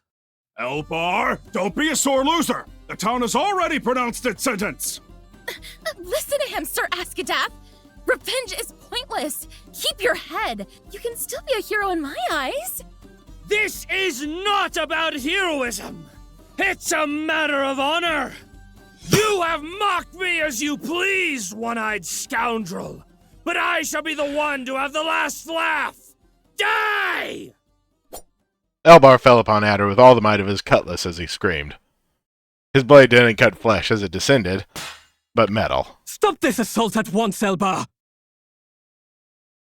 Adder opened his eyes, finding an unexpected hero hovering above him. Bearbith? Bearbith had diverted the course of Elbar's sword with his parrying dagger, making his half-brother hit the ground instead. What? I mean, my lord, I'm glad to see you standing, but I don't believe you're properly awake. Why did you stop me? Isn't this the one-eyed scoundrel that dared attack you in the first place? He did attack me, yes, but he didn't do so without reason. I was the one who started the incident. This deer is innocent. I have come to pardon him at Aina's behest. Aina's what now? What did you do to my boss, Four Eyes? I merely welcomed her to my palace, even after my grievous attack on her person. She found her way to me, seeking to share the news of your impending death. You are truly a fortunate man, Adder. Aina's loyalty may be the most remarkable of her features. But I digress. It would seem that I suffered a brief bout of amnesia following the blow, prompting me to disregard her at first. But her arguments were so swaying that I could not bear to remain idle another second. I had to put an end to this injustice. Then this venison's claims were true after all? You attempted to dishonor a doe? Well, I wouldn't say dishonor, or doe, but the point stands. Addled by my insatiable curiosity, and my need to be right, I gave in to my impulses and acted in a completely unforgivable way. I would have absolutely struck myself given the occasion. Not quite as hard, however. I am beyond befuddled by this turn of events! What would you have me do, my liege? I have already drawn my sword dramatically at him! I already drew my sword! I can't just put it away dry! Oh, let it be. Throw your sword against the pavement or curse the skies with it. It will make no change to the fact that it was no deer's fault but my own. And perhaps his a little. Mr. Bearbith, There's nothing to be said, friend, truly. I should have not insisted so stubbornly. I still don't believe Aina could be anything remotely alive, in the traditional sense of the word, but I believe firmly that my behavior was out of place. An apology is the least I can offer. And besides, Aina promised to let me inspect every nook and cranny of her body if I came here to help you. Look, I have this signed note right here. Oh, I can't wait to follow up on my previous discoveries. Adder didn't manage to take one single step forward before Illigrab lifted him off the ground. Adder, no! Think happy thoughts, but not too happy. Think about our lessons on the importance of self-determination and the dangers of infantilizing women! Right! Yeah! Saving me was mighty kind of her, and if she wanna keep promises and do something like that, then that's her business. Give me a moment, I think I'm gonna throw up. Adder tumbled away towards a discreet corner, holding his hands over his whole face. Elbar did much the same, but in the opposite direction. Illigrab followed suit to make sure he didn't change his mind. And speaking of discoveries, hello, dear. What's a subject like you doing here? Sep's tail sprung up in horror as Bearbeth began walking in circles around her. Lord Askadav, it's an honor to meet you again. Perhaps your memory is a little fuzzy after the incident. We already met some moons ago, remember? Oh, that is absolutely preposterous! Concussions rarely affect a long-term memory, and this is far from the worst blow I've received. You must be mistaking me for some other Hornless deer. I assure you, I would not forget a frame like yours quite so easily. I had read about large gazelles during the heyday of Bazaxarat, when food was abundant and the vast majority of tasks were carried out by golems. But I'd never had the chance to examine an overweight Bahan with my own eyes. This will be a fantastic addition to my anatomical compendium. I'm going to need height, weight, age, and a few extra measurements, if you don't mind. I think I'll name your case Quaint Occurrence of the Cervine Gazelle Type. You could even pass for a doe. Foregoing the need for permission or a single intelligence thought, Bearbeth gleefully produced a wax tablet and a stylus from his shawl. I have to admit that you do look somewhat familiar, though. Aha, I see. You must be Elbar's kitchen maid, correct? Oh, I understand now. Someone has been sneaking into their master's pantry. Everyone left in the plaza turned upon hearing the slap. Everyone except for Bearbeth, who lay unconscious on the ground once more. Sep just stood there, her hand still held midair. Jasif! What is the meaning of this? Sir Askadav, Slap this him is too. not what it looks like. It wasn't me, it was... Adder? What did you do? Say what? Don't look at me! I was just puking my guts out over here! Inside my mind, you walking pile of cervine dung! What did you do to me? Oh, well, I just, I had to make my way out somehow. I saw this wall and it was about to fall, so I just gave a little push and let me guess, that was your patience? Am I right? Boy, oh boy, do I got a good eye for these things or what? This is why we don't mess with people's minds. Adderson, son of Gurfath, I would strangle you with my own hands if I wasn't so convinced that your brain hasn't received any oxygen in a decade! Babe, how could you do this to me? I was willing to forgive your bizarre infatuation with this rube. I could have forgiven this offense you cast upon my house. But how dare you lie so brazenly, woman? I saw you slap my brother with my own eyes. But I didn't want to do that. I mean, I did, but there's a perfectly sound and valid explanation for this. Tell you later! Adder, no! I have to... Betrayal! A knife upon my heart and soul! This treachery shall not stand, Jasif! Guards! Fetch them! I don't believe A God. marabunta of guards threw itself over the runaway couple at Elbar's command. A group of them outran the rest quite easily, leaving Adder and Sep completely flanked, but not yet stopped. These guards that moved with feet light as the wind kept showing up where Adder least expected them, herding the two into one of the many alleyways that surrounded the bazaar. And then they ran faster yet, forming a wall blocking the entrance to the only escape path left. Adder didn't dare break his run as he approached the spear wall. Surrounded from every angle with a dozen guards chasing them, he could only run forward. But he didn't get impaled. The guard line in front of him separated momentaneously into two groups, letting them pass into the alley completely unharmed. One of the spearmen yelled something as Adder and Sep crossed the line. Something was definitely not Cyrnar. They regrouped in a second, closing the entrance to the alley before them, before the rest of the guards crashed against them like a wave of helmets and spears. Did they just...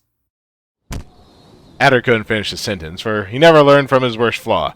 He forgot to look ahead, and so he ran headfirst into a wall, one he couldn't break with his head. One made of fur, armor, and gleaming eyes. Boss? The weather's changed a lot while you weren't looking, puppy eyes. I'm your boss now. I love that guy. That's a new look. It's Eka! She's so good. I empty my stream of consciousness down into the dry silence, barely able to keep a smirk away from my face at the thought of Lynn screaming at me for leaving her hanging on such a dramatic note. Lynn? No response. My theatrics must have hit deeper than I thought. It's alright, Lynn. It was just a memory. No one's coming for... When I turn around, Lynn isn't even looking at me anymore. Her face lies flat against the table. Lynn? She died! She's dead! I scared her to... Never mind. I set my staff back and let her snout fall softly on the table once more, in what looks like a slightly more comfortable position, or at least one where she won't drool all over the pages and fly off the handle when she wakes up. Ah, foolish kid, falling asleep on the best part of the story. In front of a stranger, no less. The world must have truly changed a lot since the days I was convinced that I too would rather be a normal person. Or is it some sort of ruminant compliment? Does it mean you don't find me scary? That any half-assed attempts at basic decency I could have offered you were enough to allow yourself to rest easy around me? To annoy me with such forthright proof of inferred trust? Is that it? Are you actually capable of being cute sometimes, you bug-eyed imp? Lynn lets out a sleepy whistle breath noise in response. No, of course not. You're just another dumbass without a care in the world. A bona fide mortal that's going to get me dragged into their tedious affairs. I guess this is my cue to leave then. Then again, I can't possibly leave without getting mad at you for this. Yes, I should wait until you get some proper rest and then scold you for being a slacker. How long did this sleep thing take again? Just a few hours of having Lynn look straight into my soul, and I no longer feel at ease, waiting with all these thoughts bouncing inside my head and no one to pull them out of my ears. This is why I hate mingling with mortals. I feel like decades have passed between tonight and this morning. No, it can't be. Was it really just this morning? After much rummaging around my pockets, I finally grabbed hold of my sketch pad. I felt moved to capture the shape of the hills in the distance as dawn broke, and sure enough, the ink still looked fresh. It was most certainly today. I am back. I thought I would know heirloom like a long-lost enmity, a relative you don't want to run into, the loudest of them all, but that was far from the case. The streets were no different, but the paths now led elsewhere. The purveyors and their crowds remained ever shifting, screaming praises about all the items one could ever hope to need or want. Everything had changed and everything stayed the same, unaware, uncaring, blissfully unbothered by my presence. Everything until... You seem lost, traveler. Hey! I faltered in my step, having the strangest impression, a nostalgic feeling, something that couldn't possibly exist. I felt like the fawn was addressing me. Hey, you! I'm talking to you!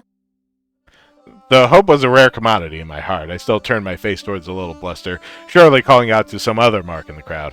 Heed my words, Graven! Your silence and your hat shall not hide you from me, for I am the blood of old Sephi!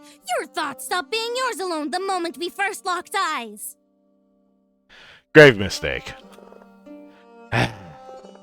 What did... Yes! I see it crystal clear! What does this amazing young gazelle want from me, you ponder? Word for word, totally not actually looking down at me at all, but no matter. What I want is of no consequence to me or to you. I can tell from your staff that you don't hail from these lands, and from your garb that you don't come from this age. An enigma has brought you to Heirloom, Orchid of the Steppes, and muddled your heart with fear. But deep down you know, you need not solve it alone. Unfavorable stall positioning, pitiful decoration, boorish costuming, terrible characterization. A child playing dress-up had somehow perceived me. Yeah, okay, I suppose you'll do. I'm looking for a deer, or rather whatever's left of him. Does the name Adderson ring a bell for you? Ring a bell, you say? Ring a bell, you say? Thank your luck, Pilgrim. You shan't take a step further than you have, for this whisper of a great soul is so ingrained in my mind that it may as well be my own. I have a tale to tell, if you have a coin to spare. Can I just get directions to an archive or something instead? That'll cost you two. We sure are back in the capital. Fine. This had better be good. I like how she changed her name too. There's no Yeah, she's out of finer part. story in all of Dakna. For if in heirloom you hear rumors of a knight, there is but one name that should ever come to mind. The Knight of the Upper Field, the hero that fought the odds and went from humble beginnings to the star of stardom. Adderson, the Beast Slayer, the swordless knight that changed the fate of the kingdom for the rest of eternity, bringing peace to mortal kind and uniting the ruminants under one flag. Where didst thou cometh from? Where didst thou wend? If thou hearest mine own tale truly, then leaf, thou shouldst knoweth. He didn't sound like that. What? Adder was a farmer. He didn't know half the words you said. I knew that. I was just taking artistic licenses. Your eye patch is on the wrong side of your artistic license. No way! Everyone knows the knight was missing his right eye. Everyone is wrong then. Oh, so you're the only person in the world that knows the last thing about him. Is that it? Basically. Why? I knew him. You're kidding, right? Oh yeah, absolutely. Bye. Oh, wait. What? Wait. What kind of reaction is that? You really knew him? Nope, farewell. I really should have run away right then. I wouldn't have to deal with this nonsense if I had done so. Yeah.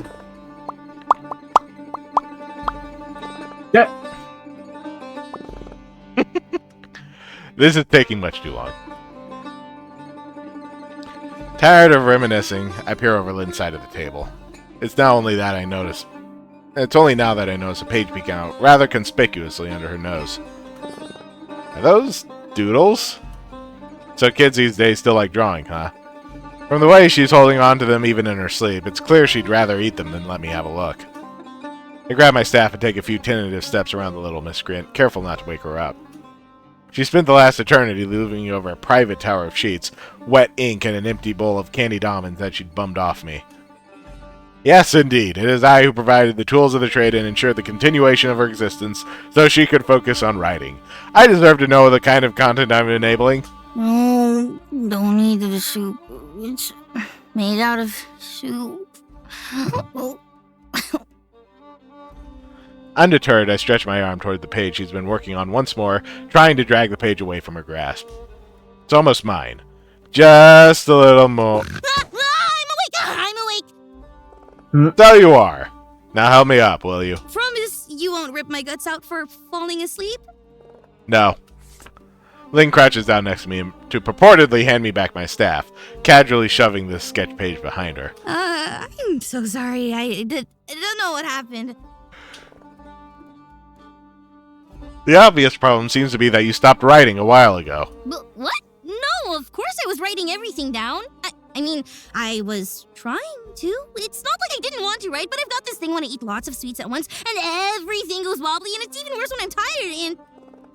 Goodness sake, Lynn. If you're not feeling well, you should just say that.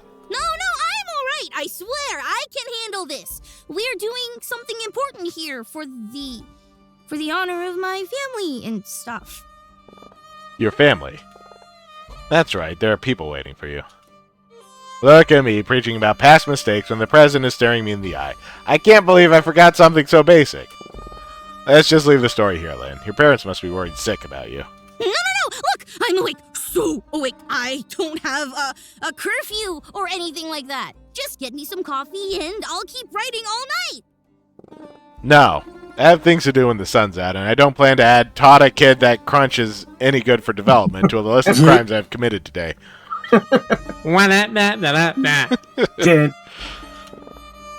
Come on, little rebel. I'll walk you home. I can't. You can't. I've been thinking a lot about it, and I can't decide if I like Gator or Gilbert better. Sure, Gator has that morbid, age gap, forbidden love-ish kind of appeal, but Gilbert has so much chemistry that I believe it could actually happen, you know? I also think that Isif has a lot of potential. Hardcore shipper, folks. Isif. Oh, you mean Subpoena. Basic, but I can't deny it has a great ring Also, to it. you're a shipper too? You're basic. Lynn doesn't reply. She merely sinks her head further into the desk as she scribbles something.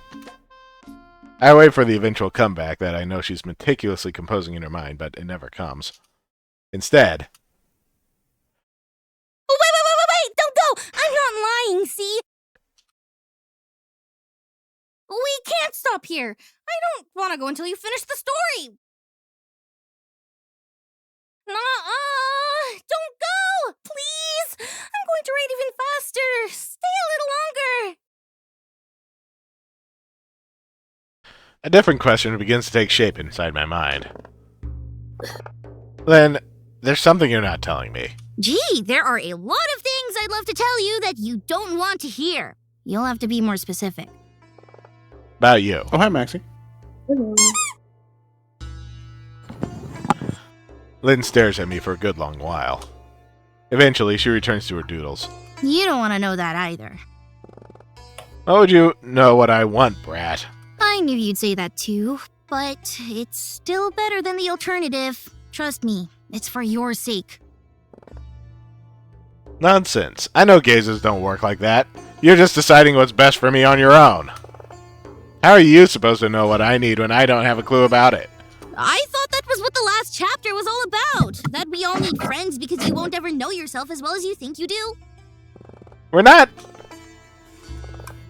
Take your eyes off my thoughts already and go do something better with your fleeting life. So, you really don't want me to write anymore? No, let's just go back to writing. Yes, I tell you the story, you write. That's what you came here to do, not waste time chit-chatting and lazing about pretending to be friends. Lynn puts a hand on the bridge of her nose. I am very nearly about to head for a bridge and swim to another town myself. Okay. Look, I don't know if I'm skilled enough to deal with... I don't think I even have a name for whatever this is. Let's just stop freaking out for a minute and talk about... The tip of the staff is just sturdy enough to not split as it hits the ground. My scream is a wooden echo that bounces all over the library. You want to know the story of your ancestor? You right. That was the deal. There's nothing left in the room but silence. I know the way Lynn must be looking at me, even through my turned back. I know the way I would be looking at myself, at least. I barely dare turn my snout towards her when I hear her stretching her arms over the pages. Wow, that's so... Oh, that's so scary. All right, so what was it? Who dares hurt Aina? What are we fighting now? Did the Makadar find Adder at last? Was it the moneylenders with the knives and stuff? No, not yet. We can't talk about that yet. I feel like there's someone I'm forgetting. Someone with thumbs, horns, and an overly helpful disposition, apparently. Yes, you're right. That is just the person we're missing. The prophecy? What prophecy? My prophecy!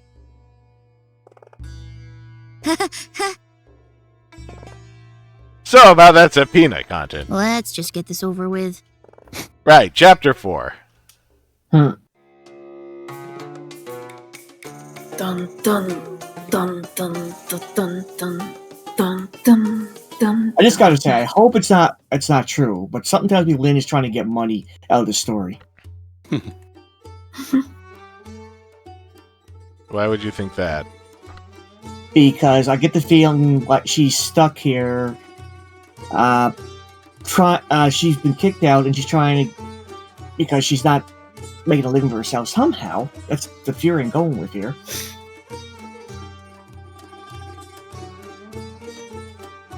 But that's all I can think at the moment. But something tells me she has ulterior motives. Consistent today, babe. There you are, Stoker. Oh, hello, Stoker. Oh, hey, Maxie. You missed most of the stream. Do you need us to get you caught up on the plot?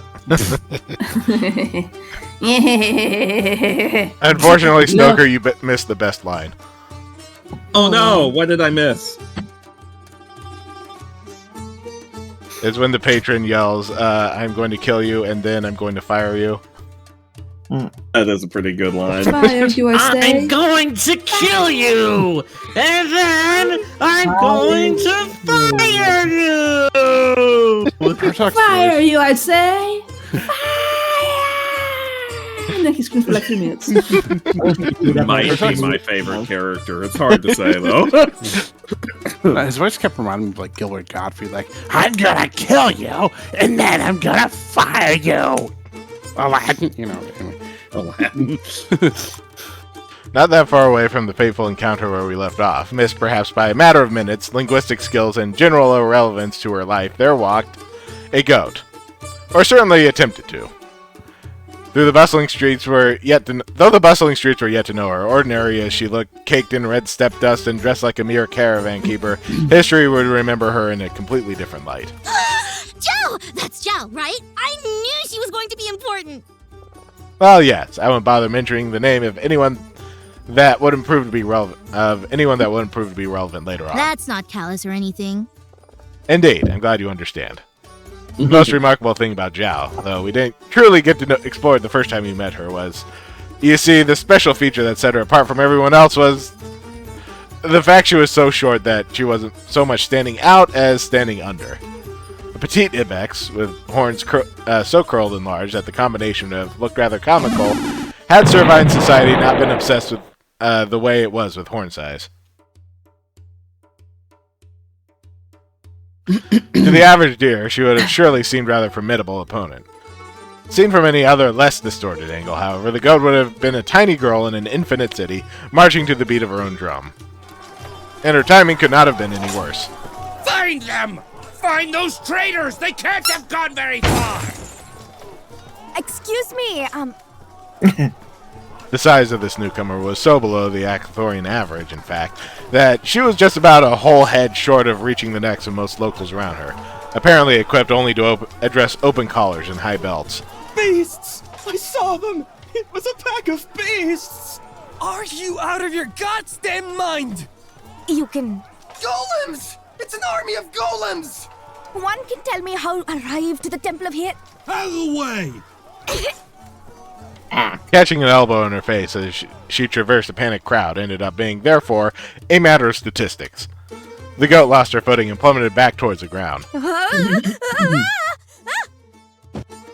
Instead of flagstones and a nasty new chip in her horns, the girl found herself falling on what felt like a prickly nest of some sort. You're going to have to speak a little louder than that for anyone to hear you today, lassie. Lassie? Still stunned, she slowly dragged her eyes up from her pine needle cushion, soon meeting two golden eyes that sat like amber drops under a helmet. Her head stopped spinning long enough to finally spot the giant tree amongst the deer. Basected! That was Basected just now, right?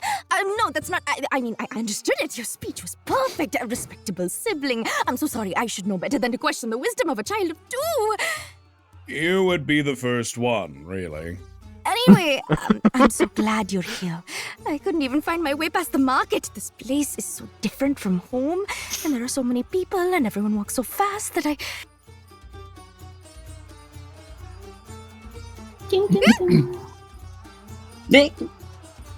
The goat squeaked in terror as she was lifted into the air by the collar of her vest, but the fright soon came to pass as she understood it was simply to be moved towards the giant tree man's shoulder. Why don't you take a deep breath and hop on up before you get trampled, darling? Come on, I'll give you a lift. That squeak was adorable, by the way. Yes, it was. Dare impose on a sibling like that. I don't mind being a little lost. I brought enough money to pay for a guide, see? The goat opened her brimming purse eagerly, flashing the result of months' work to the crowd around her without a second thought. You have no idea how lucky you are that I found you first. Ilgrab sucked air in through every crevice in his bark, making his mustache wiggle along an oppressed smile. So, the Temple of Irib, right? I was just headed there myself. Oh, what a place! Always a fire to put out for the little brother, like right now. I mean, there will be one going on when we get there. It's It's a lot less concerning than it sounds. Du अपने डेढ़ जाओ. जाओ will do. Really? How very fitting for the occasion. Hey, you wouldn't happen to be looking for a job here in the city, Miss Temple. I hear a vacancy's just opened up. With the Ibex moving to occupy the space left by Adder, all the pieces but one had been set at last on Heirloom's board. It may be wise, henceforth, to return our attention to the man of the hour. To fully do so this time, however, we would have to submerge ourselves in all 5 of his senses, for all 6 of them would be important to remember. Taste, sad, with a tongue drier than the ground above his head, and a stomach bereft of all food as usual, curiously enough, by choice for once. Touch, sadder, miserable as it were, missing the chance of an eternity of mental hedonism that he gave up a couple of hours ago, now limited only to the feeling of a cold seat under his tail and a noose still embracing his neck quite uncomfortably. Smell, worse yet, constantly clogging up by the persistent yet distant scent of something awful that he wished would just disappear, and a dozen foreign herbs and oils that he wasn't familiar with burning along the walls to cover it up. Hearing, worryingly bad. A cacophony of water running constantly in the background, creaking metal and light breathing, coupled with the occasional banging of something against a nearby wall. The sense itself, good enough. Sight, other than the usual disability he faced in his day-to-day, well, how do I put this? Through many a talk well into the night, Illigrap had done his best to help Adder understand that his experience as a stag in Akathor was a rather fortunate one, even though his own social standing within the Arcane themselves was not the greatest. He understood in principle, and in matter, that his prospective life was a very limited one, and he kept discovering the limits of his knowledge with every new friend he made. And they remained friends because he was sorry and he got better. It didn't matter how funny and obvious some concepts seemed miles and years before he met them. He knew that words and jokes hurt others, and he appreciated that his friends would chew him out if he ever forgot and said so-and-so.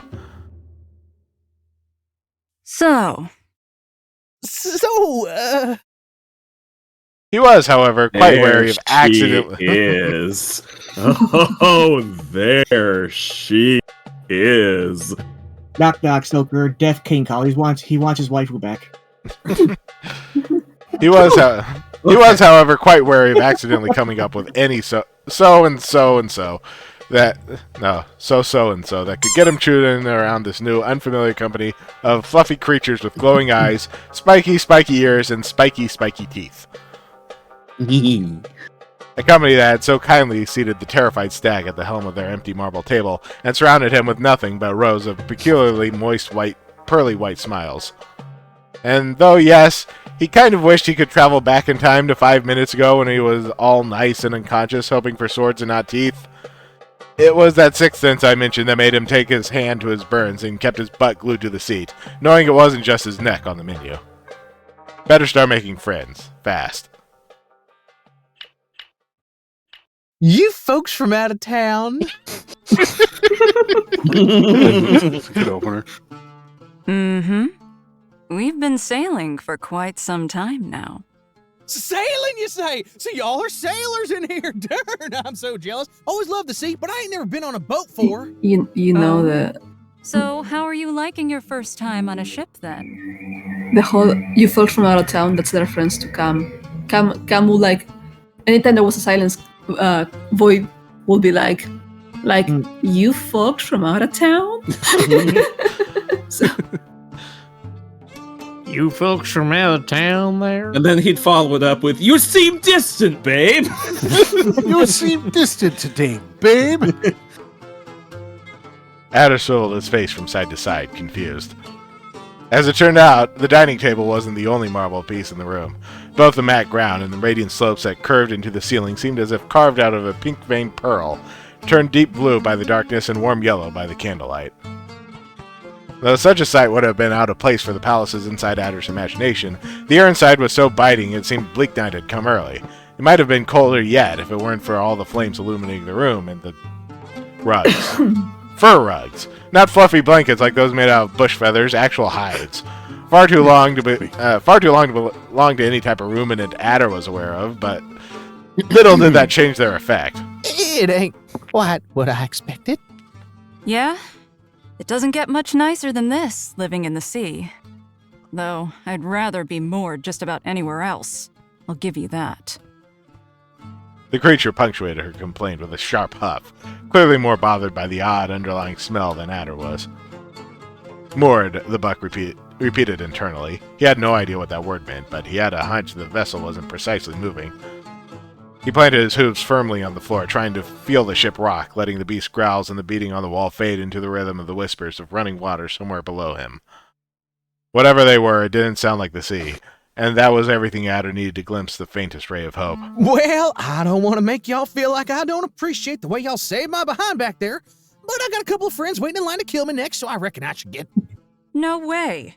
You're really going to leave after all the lengths we've gone to into making you dinner? There was a brief disconnect between Adder's stomach growling loudly at the mention of food and his brain's best attempt to spell out to him who the main dish would be.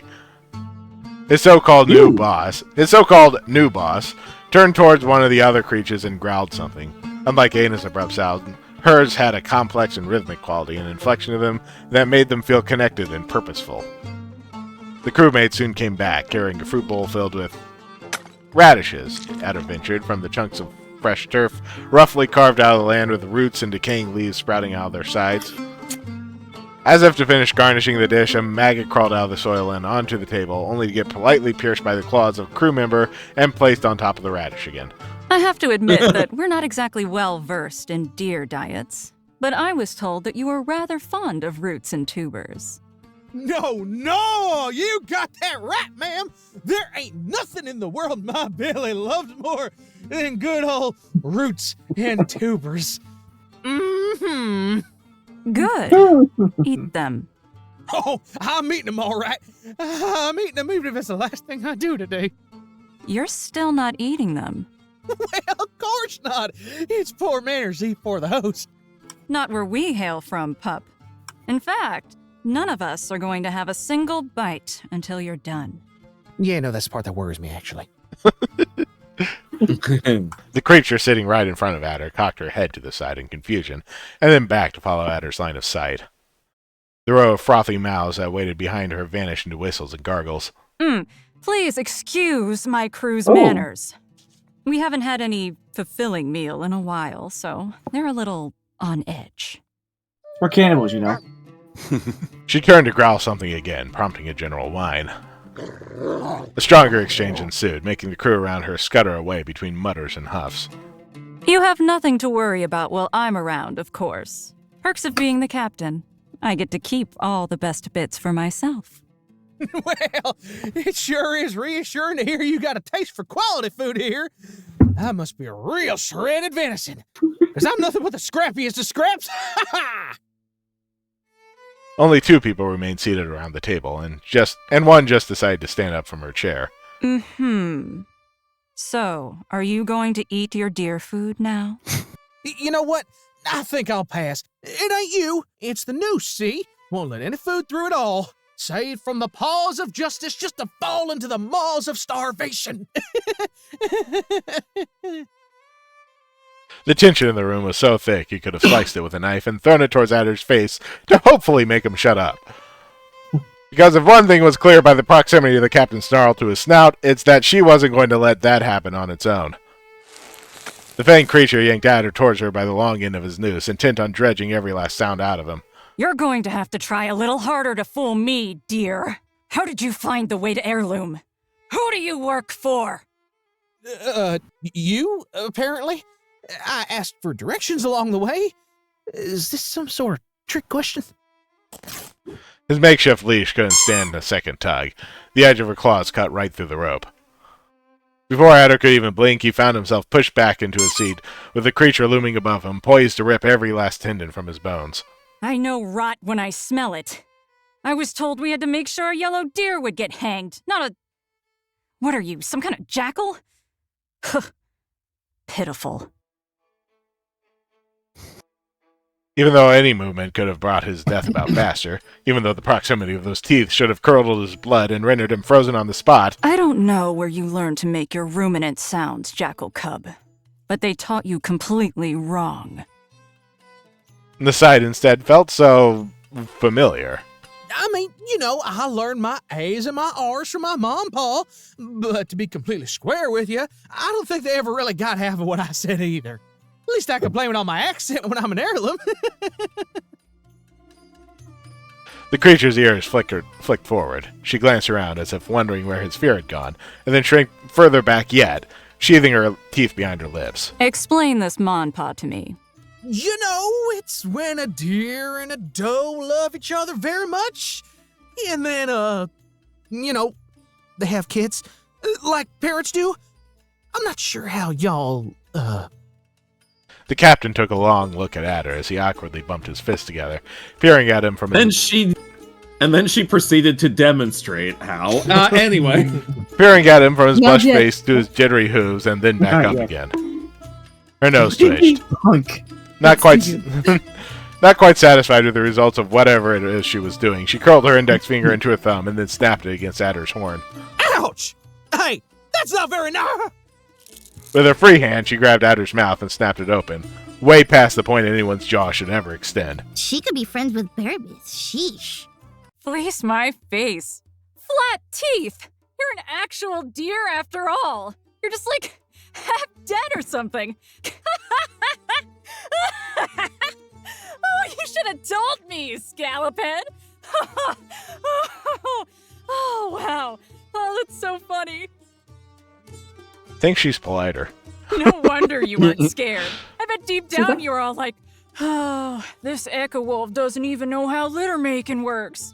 Am I right? Right? Come on, Pup, you can laugh. It was great.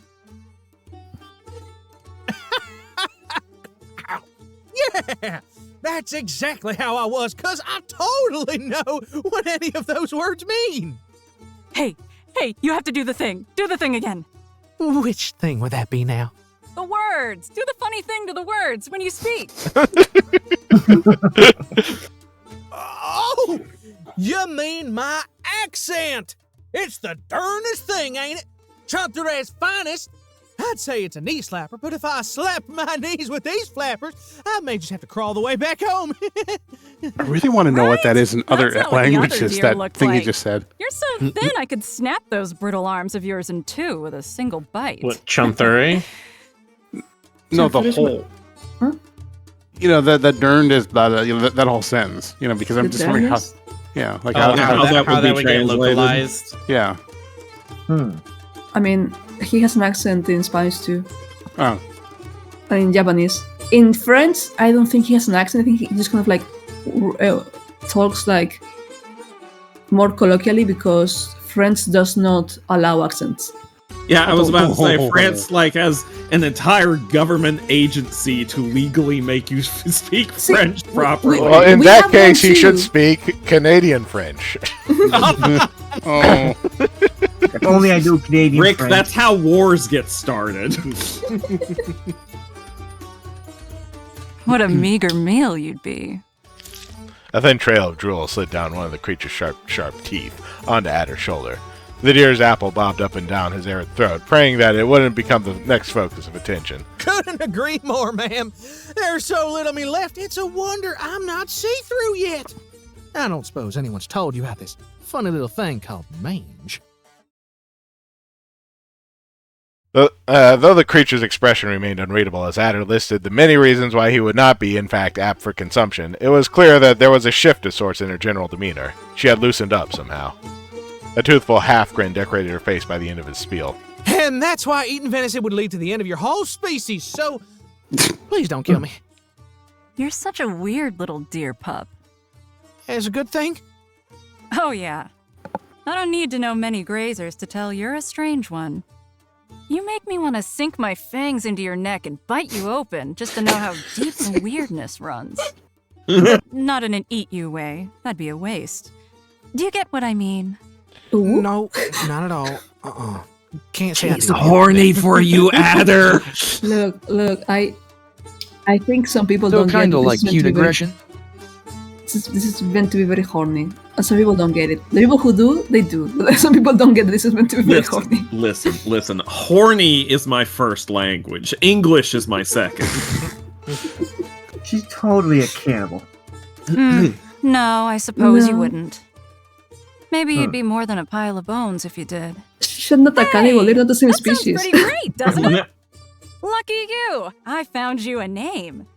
From this day forward, and for all cycles to come, you shall be known as Bones. Afraid I heard a gumbo. Bones. Billy Bones. Yep, that's me. Holla, Can't Bones. say I know Nice him. to meet you.